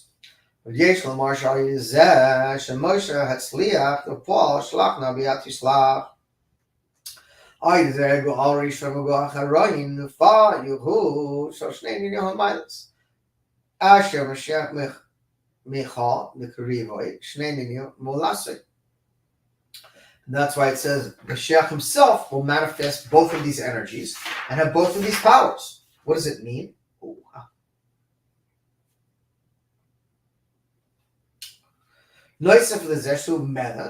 That Mashiach will be a king, a melech. This is connected to the sphere of Malchus. And he will also be a rebbe, which is from Chochmah. Torah es kol ha'am kulo. He will teach Torah to everyone, including Moshe and the Avos. Do yourself a favor. Go into your closest Litvach yeshiva and tell everyone, I've got good news for you. Mashiach is about to reveal himself. And we could all watch the Lubavitcher Rebbe teach Torah to Moshe Rabbeinu. You let me know how that works out. But that's exactly what's going to happen. Because Mashiach is both. He's a Rav, he's a Rebbe, he's the power of Chochmah from Moshe Rabbeinu, and he's a Melech, he's a king from David HaMelech. And you have to have both. Yesh Moshe Zemurum is gam b'koach Mashiach hu b'gematria shliach b'tzoysev es Esther. And also we see that Mashiach is the same gematria of shliach plus 10. Mashiach is the gematria of 358. Shliach is 348. So you add 10, and that's 358. So what does it mean? Shechein shleimus geulu Mashiachu aydezeh hu b'vetza es avodas k'shliach in kol eser koiches nafshay v'chochma ad malchus. Beautiful. When you go with the one who sent you, Mashiach, and you use all 10 of your soul powers from Chochmah to Malchus to bring about the will of the one who sent you, this is how you live Mashiach. By being a shliach to Mashiach, by using your 10 individual soul powers and how you're going to go about bringing redemption. Yud Aleph. Al pi ha'yadua shekol Yehudi yesh bo v'chinas Moshe v'chinas Mashiach.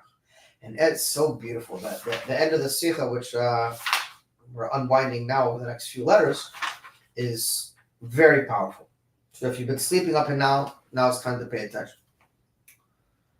Every single Jew has within us a spark of Moshe and a spark of Mashiach. That means every one of us have both of these powers that we learned about above, of a power of a giver and a power of a receiver. Every single Jew is an emissary of God. We are only here to serve our master.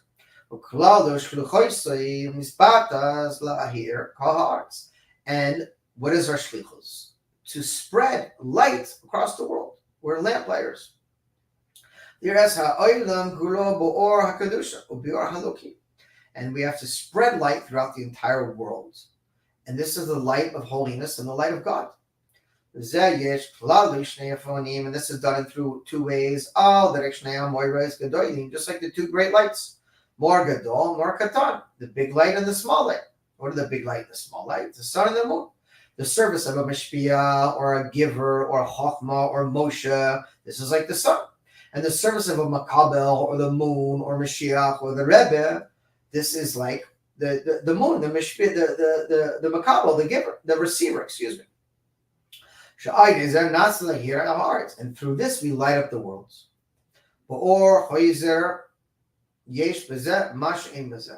Just by the returning light and the giving light.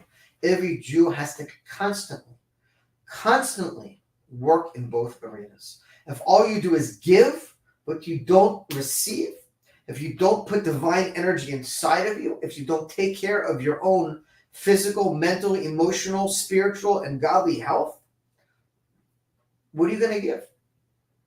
On the other hand, if you're just taking for yourself and all you're doing is working about your own Torah learning and your own exercise and your own fixing, and you don't have time to help anyone else, so what's happened?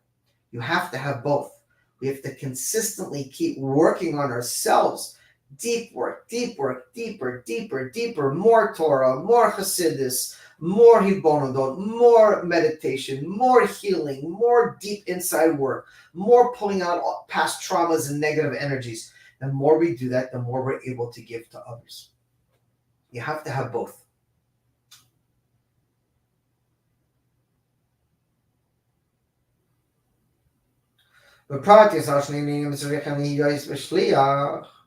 And then we see again these two aspects of what it means to be a shliach. First, we have to be bittul to the one who sent us. And second, we have to have our own existence. And bar hadat, we have to be able to use our own brain. And this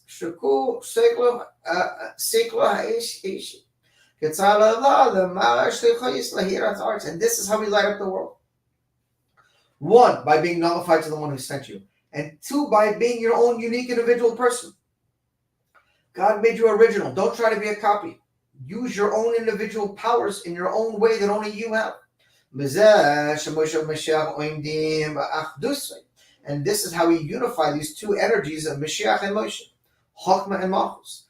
Nimshach ma'ayin zev gam ba'avodas kli Yehudi shebetor shliach yisarchad im shnei. Okay. And according to what everything we said above,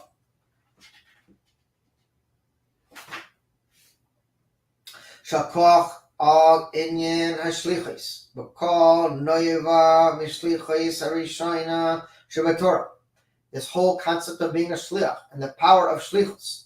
The shliach shalach Abraham Eliezer l'sois as hashirach al Yitzchak v'Rivka, that we learned from the very shliach of Eliezer, whose job it was to make a wedding between Yitzchak and Rivka. I put them together. Yitzchak. For this we can also understand.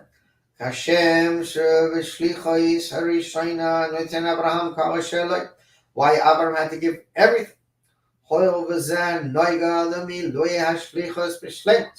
In order that he should connect and fulfill his shlichus in a complete way.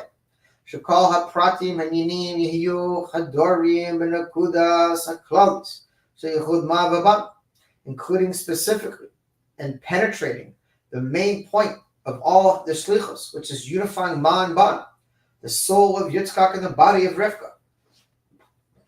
Excuse me. And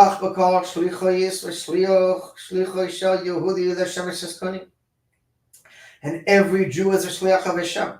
And we are only put in this world to fulfill the will of our master. And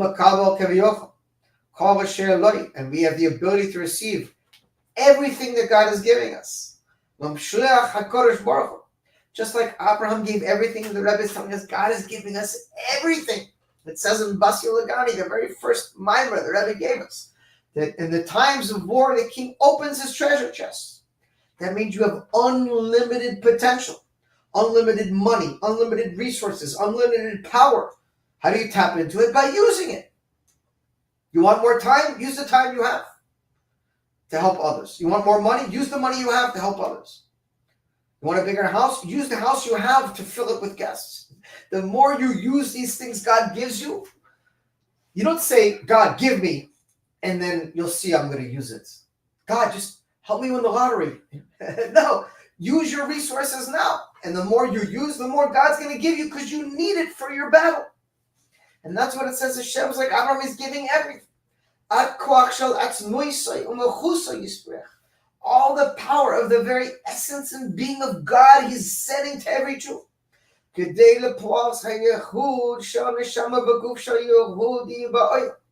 order to bring about the unification of souls and bodies of every single yid in the world, in this physical world.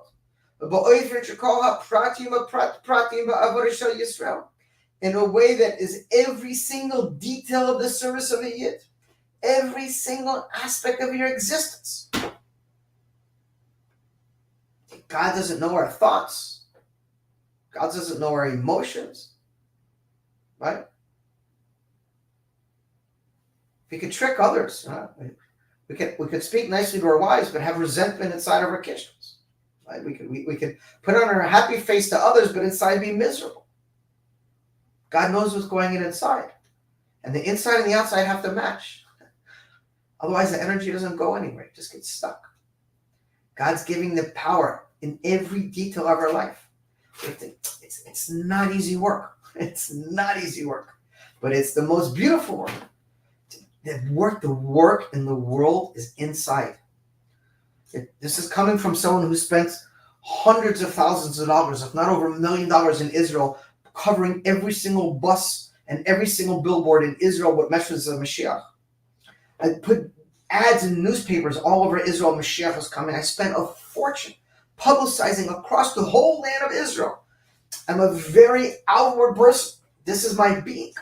And I'm telling you, after working over 20 years of being a Baal Tshuva, that the work is not out there. It's in here. The more you fix yourself, the more your wife gets fixed, the more your kids get fixed, the more your neighborhood gets fixed, the more your community gets fixed, everything around you. Dig deep. Everything is inside. How could it be some of the strongest, most powerful people in the world who are going to armies and fighting battles are afraid of their own demons, are afraid to go inside and face their past, whatever it may be, whatever happened to you or whatever you did to another person? Those are the most painful things in the world. People will walk on fire. They'll go into battle. They'll fight people 20 sizes bigger than them. But when it comes time to look yourself in the mirror and go inside, not going to do it. We're going to take that pain and lock it in a box and hope it just goes away. Doesn't. Never does. That's poison. You got to pull it out of your heart. You got to pull it out of your brain. You got to do the inner work. That's where the success lies.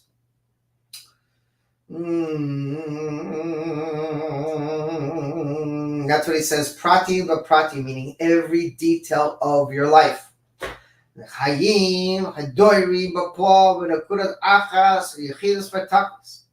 the Rebbe says every single point of your being has to be penetrated in the ultimate way of to reveal Mashiach. Mashiach has to be revealed inside of you before it gets revealed in the world. You can go around all day with flags. I used to do it. And you could sing Yechi Adonenu and we want Mashiach now and wave flags across the world. If Mashiach is not living in your body, if you're nervous, if you're anxious, if you're worried, if you're angry, if you're snapping at people, if you're not acting like a mensch to your wife, to your kids, to your family, to the people around you, if you're not a living, breathing example of what it means to be a Jew, no one's listening to what you have to say. They're not buying what you're selling. You have to live it. That's where Mashiach has to come to life. That's why it says, Kabbalah Penei Mashiach, receive Mashiach inside. It's a basic concept in all therapy and all healing. You can't give what you don't have. If you're messed up inside, you can't give it outside.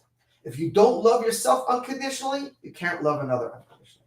If you don't accept God unconditionally for all, whatever he gives you, good or bad, you can't expect him to accept you unconditionally. All the work has to come inside. Don't get me wrong. We have to help others and spread the word out there. But the ultimate healing, the only person in this world that you could fix, that you can totally transform, is not your wife, it's not your kids, it's not your neighbor, it's not your rabbi, it's not your chavrusa, it's you. Your base. And all this applies specifically to our generation. I share a boy, and I said we're at 10. We're going to probably be another 15, 20 minutes. I forbring a little bit along the way just because this is the sikha. By the way, none off the base. They're all powerful. But I would have to say that Chai Ser is number one. I would say Shoftim is number two. Maybe Beit Rabbeinu Shabbat number three. I don't know. This is just my personal thing. But this is the sikha. Your base, because and all this applies specifically in our generation. Well, we have a very unique thing in our shlichus. That the Frierdiker Rebbe,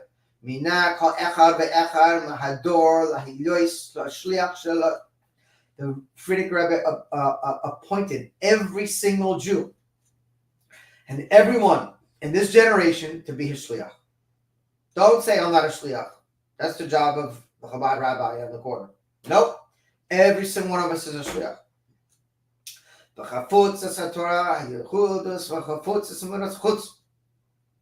To spread out the well springs of the Torah to the farthest places. And to bring the true and complete redemption. If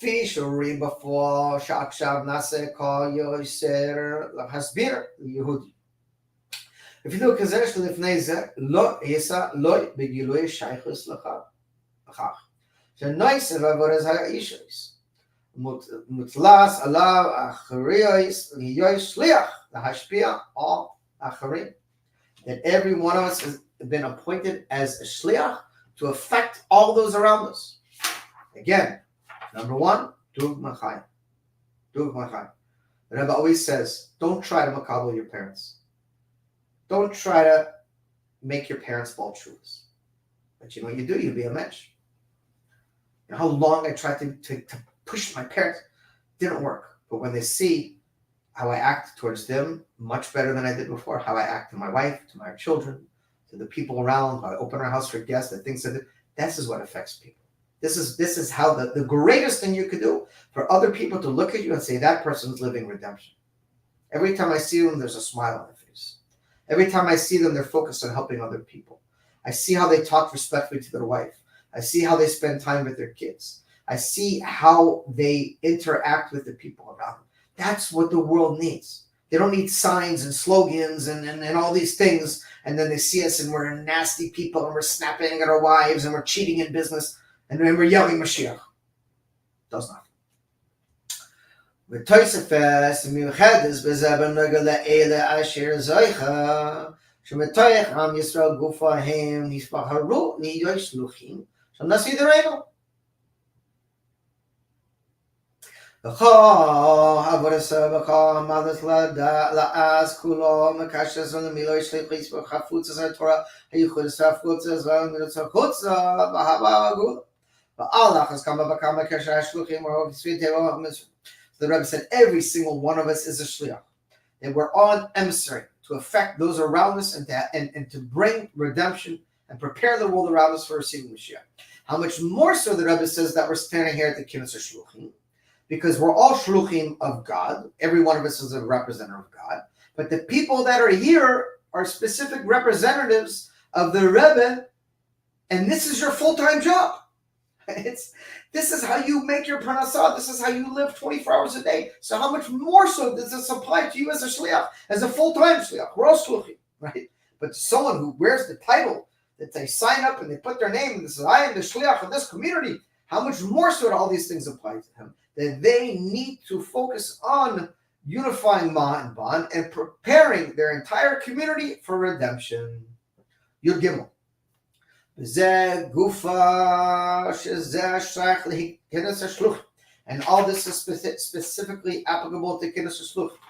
Hold on, these are the last two letters, Yud Gimel and Yud Daled, and we're going to end with a bang. So hang on for another 10 minutes. V'kol Shana, and every Kinus Shluchim every single year. That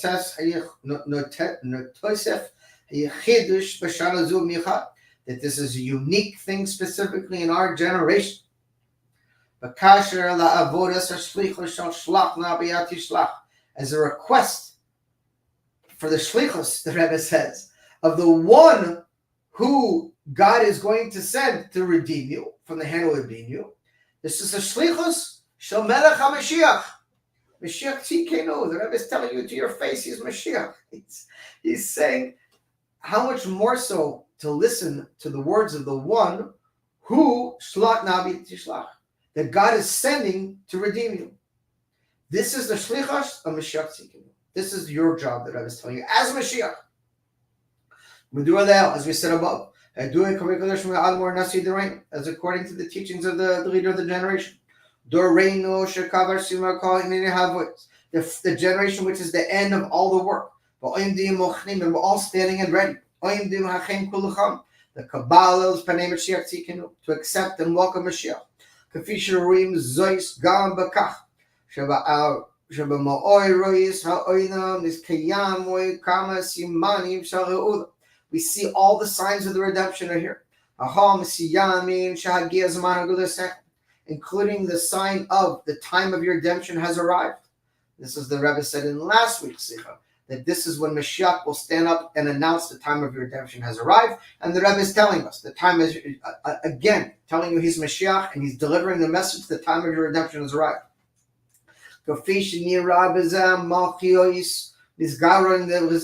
And we see how nations are warring one against the other.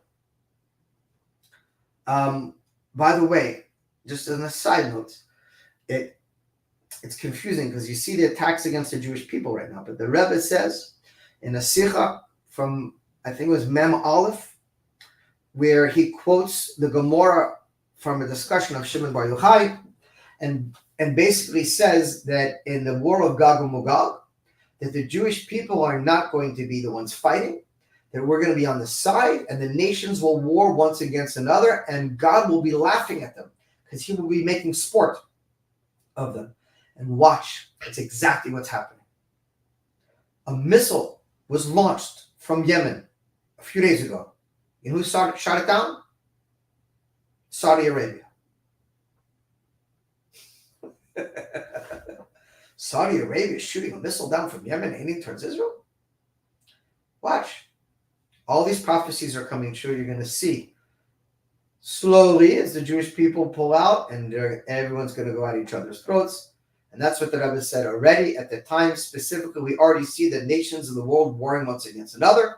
Medina Arabim, especially the Arab nations. That, by the way, that started. This was right around the time of the Gulf War, and it already started then. And you're going to see how it's going to continue. The Kavar, the Kiyamin, Siman, Shel Hashana, Sha'avra. And we see this specifically, these signs in this most recent year. Hatashin and Aleph, Rosh Tevas, Hayat, Hayashana, Niflois. The year I will show you wonders. And it continues on into this year. Tafshin Nun Base. I will show you wonders in everything. Rim Bafal, Echnufal, Lacham, Machamas, Hashem, Inatzach, Akam, Makam, Ini. And we see that Mashiach is already fighting the wars of God and he's already being successful. And specifically the wars of peace. Nun,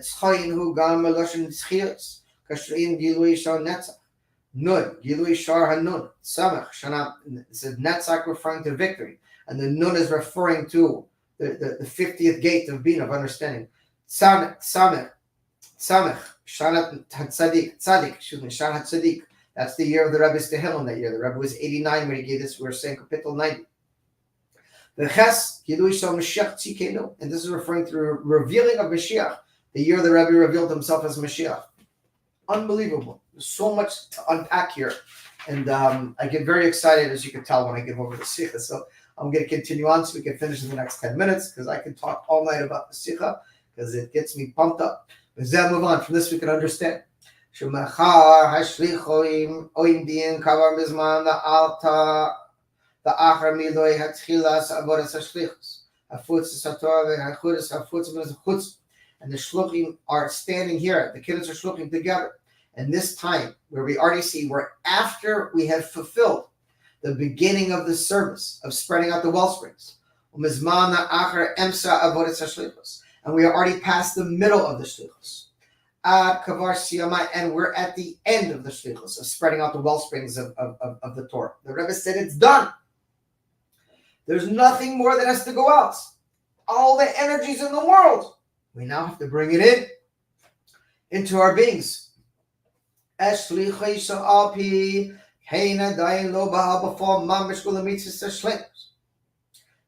though still we have not in actuality seen the true and complete redemption. The Rebbe said we already started with the redemption, but the true and complete redemption is not here, or we would be in the base of Midash for bringing right now. So therefore it's necessary to say something still has to be lacking. There has to be something still missing from the actual true and complete redemption.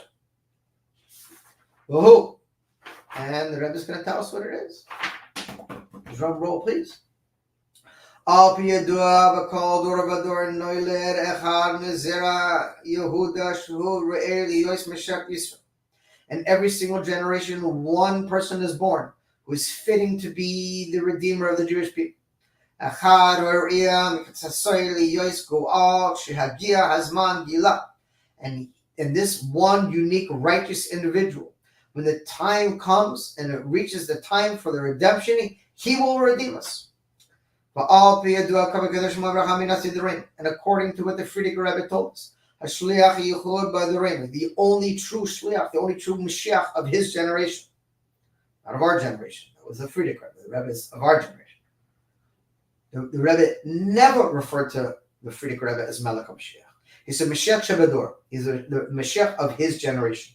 But he never said that he's Melech HaMashiach. Only our Rebbe. Mashiach HaYichud B'Doreinu. And the Mashiach, the unique Mashiach of his generation. Shekavar Siyamo Eskol Avodah. That all of our work is completed. And from this we can understand. Shemetachil Iskayim Shlach Nabiyat Yishlach. The time has finally come and we began fulfilling that God will send from the hand of the one he will send. Mashiach. Shlichoi Yisrael shel kaver b'chamei admo.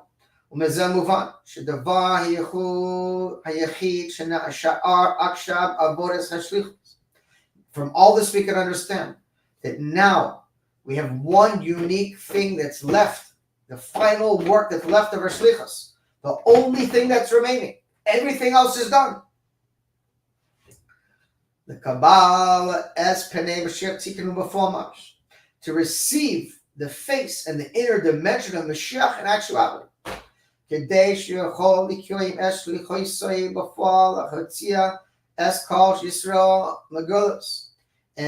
it will, in order that he should then fulfill his shlichus in actuality of redeeming the Jewish people. So in other words, when we receive Mashiach in an inward way, in here, in here, in here, in our bodies, in our brains, in our hearts, in our homes, when we're living redemption. If you're not smiling, you're not living redemption. It's a very hard thing to do. I was crying out to Hashem the other day, crying, Hashem, what are you doing? How could this be happening? How could you let this happen in the world? This isn't redemption. And you know what I heard? I'm not saying it was God, it was the angel, I don't know where it was, what it was. It wasn't me. From above, I kept getting the same message. You need to be besimcha. Regardless of what's going on in the world, regardless of how frustrating it is, you must be besimcha. Besimcha, Sameach and Mashiach, it's the same letters. It's very hard. We have a million reasons not to be happy right now. There's a lot of negative things going on in the world. We have to keep working to be happy. Because if you're not happy, you're not living redemption. Mashiach is a time of rachava. What is rachava? It's abundance. Abundance, material abundance comes last.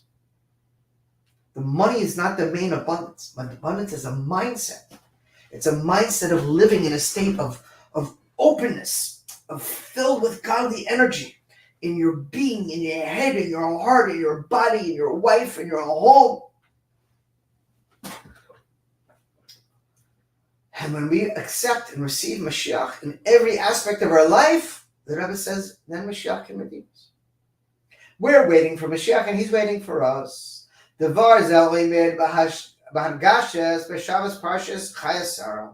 all this is emphasized in this Shabbos and this week's Parshas Chayesar.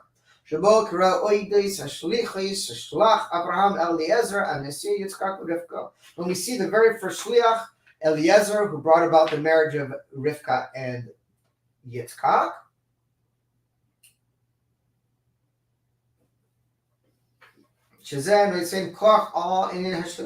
and this gave the power to all future shlichus, especially and including shleimus in the shlichus shel Mashiach tzikenu, the shlichus of Melech HaMashiach himself.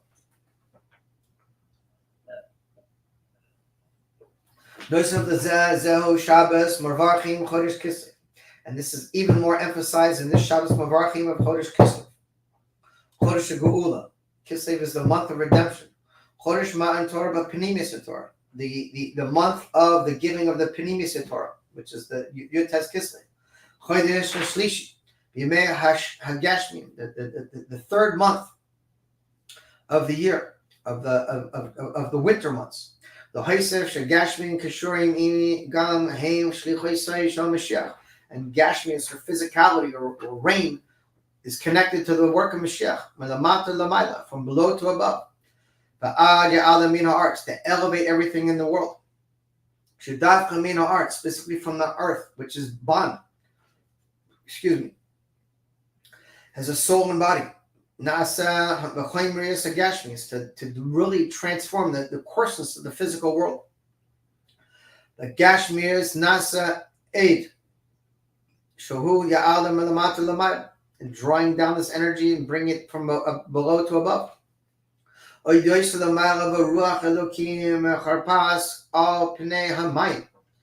that's what it says, that the Spirit of God hovered over the earth. This is, we learned in the beginning of Bereshis. This is referring to the Ruach, the Spirit of Melech HaMashiach.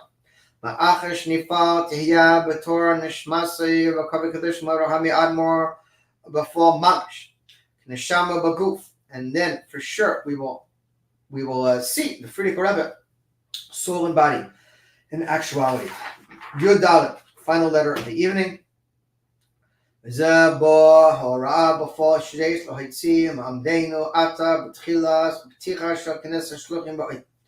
from this, we must take upon ourselves and educate and teachings from what we're learning right now in the Knesset Shluchim, from the Shluchim around the world. First of all,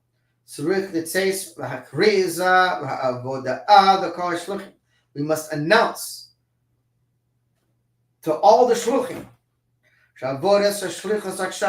that the service of your shlichus now, 31 years ago the Rebbe said this, for shall call Yehudi mizbata, and every single Jew must reflect this, to accept the face or the inner dimension of Mashiach, a righteous redeemer.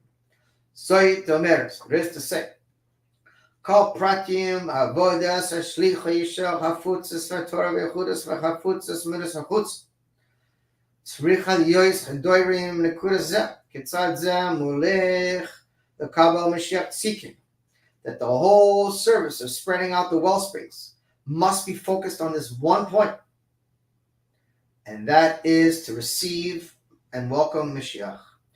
And we see this emphasized even more in the Kinnis,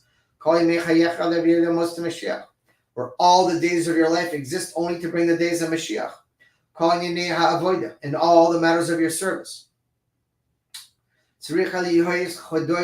Must be penetrated and emphasized with this one point, the via the most of Mashiach, to bring the days of Mashiach.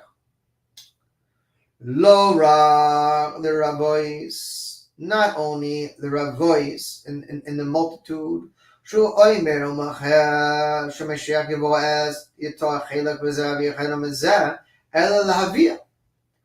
bring in actuality,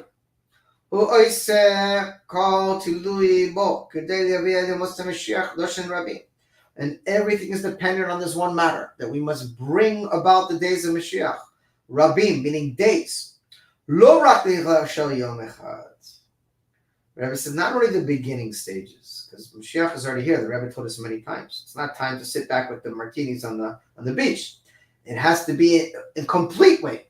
And shel yomot loshen rabim, all the days yomot HaMashiach. This is what the Rebbe says. It's unbelievable how many pearls of wisdom the Rebbe leaves there. Lo rak asher shemashiach hu b'hasras Mashiach. Not only to bring about presumed Mashiach, 180 Orthodox rabbis already signed up Saktin that according to Halacha, that the Lubavitcher Rebbe meets all the qualifications to be B'chesket Mashiach. The Rebbe said that's not enough. And then call you most of Mashiach, rather all the days of Mashiach, Gam Shleima Shel Mashiach Vadai, until for sure we're with Mashiach in the Beis Hamikdash. Full throttle. The Kavan of Apashusi Shemach First of all, we must all take good resolutions upon ourselves. First, you have to start with yourself. And then all the Jews in your community and in your place. You have to accept. Anytime you see a shliach who's saying, don't say yechi, don't do that, don't that. and you ask them why, the people don't like it. No, the people don't like it. You don't like it. Because if it's complete within you, it'll be complete within your congregation. When you're comfortable, the people around you will be comfortable. So the Rebbe says you have to start with yourself. You have to learn about Mashiach and Gula. You have to educate yourself. You have to be excited. If you're excited and you're living Mashiach and Gula, the people around you will live it as well. And that's why we have to start with ourselves and then spread out to our communities.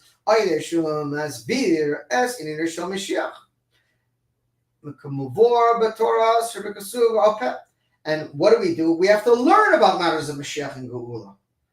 How are you supposed to know about Mashiach if you don't learn? Every week, like a clock, we're here, 8 to 10, every Monday night, because the Rebbe said to do so. I don't care, one person, 100, 5, 10, whoever comes. We're here to keep going because this is what the Rebbe said to do. You must learn about Mashiach. First of all, from the Torah Shebachasuv and the Torah Shebal Peh. The written Torah and the oral Torah.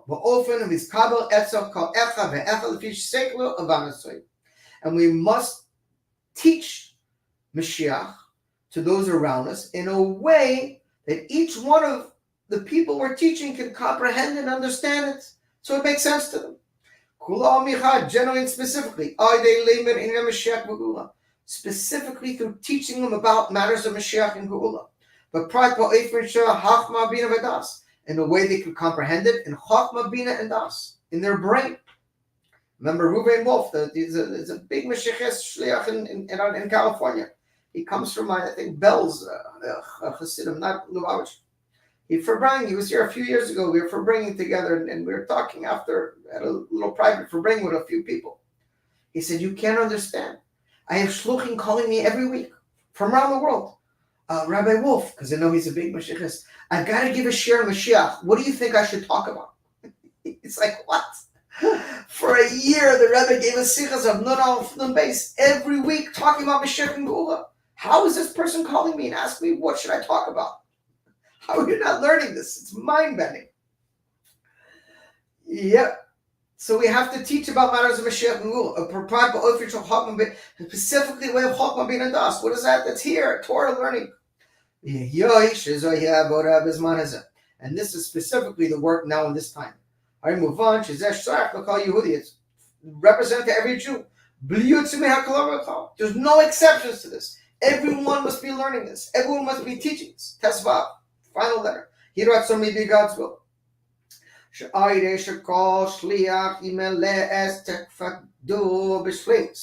That through the shlichus of every single shliach in a complete way, we're all 10 soul powers. Specifically as it applies to all the shluchim gathered together in this guinness. That mamish together, we will all shliach ikra hamitis together with the true shliach. Yachad im gilui eser koichei shalom, with the revealing of his 10 soul powers. Shlach yabeden tishlach, send by the hand of the one you will send. The shliach shebederenu of our generation. Kavi kadosh mo'erachad me'anasi derain. Kafi shahiyah bedora shlafana, including the power of all the previous generations. Shekavi kadosh mo'erachad me'admor yitachad im avi. Asher hayobo hayobana yechida. With all the previous ones and their children and their offspring. Kach sheyesh eshleimus shall call shevas kineg menorah. Shall call sheva doiros, including all 7 generations and all seven branches of the menorah, all the previous rebbes. Va'oid ve'ikar, and furthermore and mainly. Ma'achar shekavar simotz. All right, we're going at 2.5 hours. Double remember, we used to do 3-hour classes. That's when we used to really bring and get deep into it. Now I really try to keep it in a 2-hour time frame, but as I said, this is a special sikha. And mainly and furthermore, after we've already completed all the service of our shlichus, we will all come together and follow the true shliach of the true one who sent us, which is Hashem.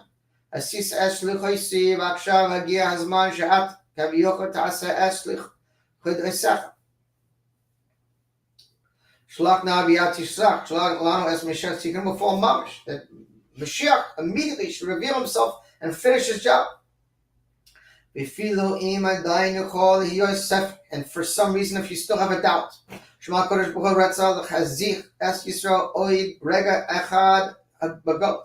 that Hashem himself desires to strengthen the Jewish people in the final moments of the exile. And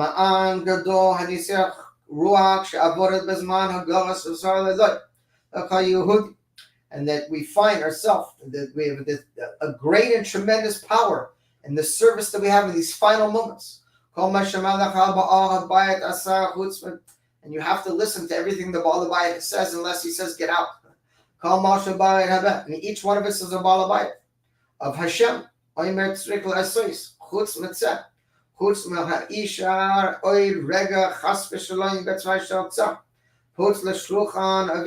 we're all representatives of our fathers, and all from Hashem.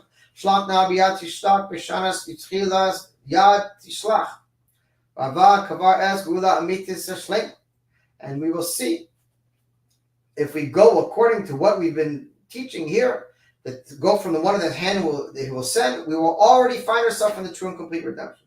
The Rebbe is saying very clear, I don't know if you picked up on the nuances in the Sikha, but the Rebbe is saying, I'm ready to redeem you. I will fulfill my part, but you have to do your part first. And the only reason the Rebbe hasn't redeemed us is something is lacking in each one of us in our ability to bring Mashiach into our beings, ourselves, our homes, and our surroundings, and in the surrounding world. Because the Rebbe said very clearly, if we do this work, Mashiach will do his work. And together with the completion of the service of our shlichus, and immediately we will have the complete marriage, Shir Hashrim, the song of songs between the Jewish people and Hashem. And then the female energy will surround the male energy. In other words, Hashem that God himself will, so to speak, be below the energy of the Jewish people. We will crown Hashem. The Kol Yehudi, the Kol Yehudi, every Jew and all of us together. All of us in all of our service. We will all travel to the Holy Land. Yerushalayim HaKodesh to the holy city of Jerusalem. The Har HaKodesh to the holy mountain. The Beis Hamikdash Shlishi to the third temple. And namely, Techaf Mi'ad Mamish, should happen immediately. Yechia l'neinu Moreinu v'Rabbeinu Melech HaMashiach L'Moed. Yechia l'neinu Moreinu v'Rabbeinu Melech HaMashiach L'Moed. Yechia l'neinu Moreinu v'Rabbeinu Melech HaMashiach L'Moed. You should have Mashiach now. God bless you.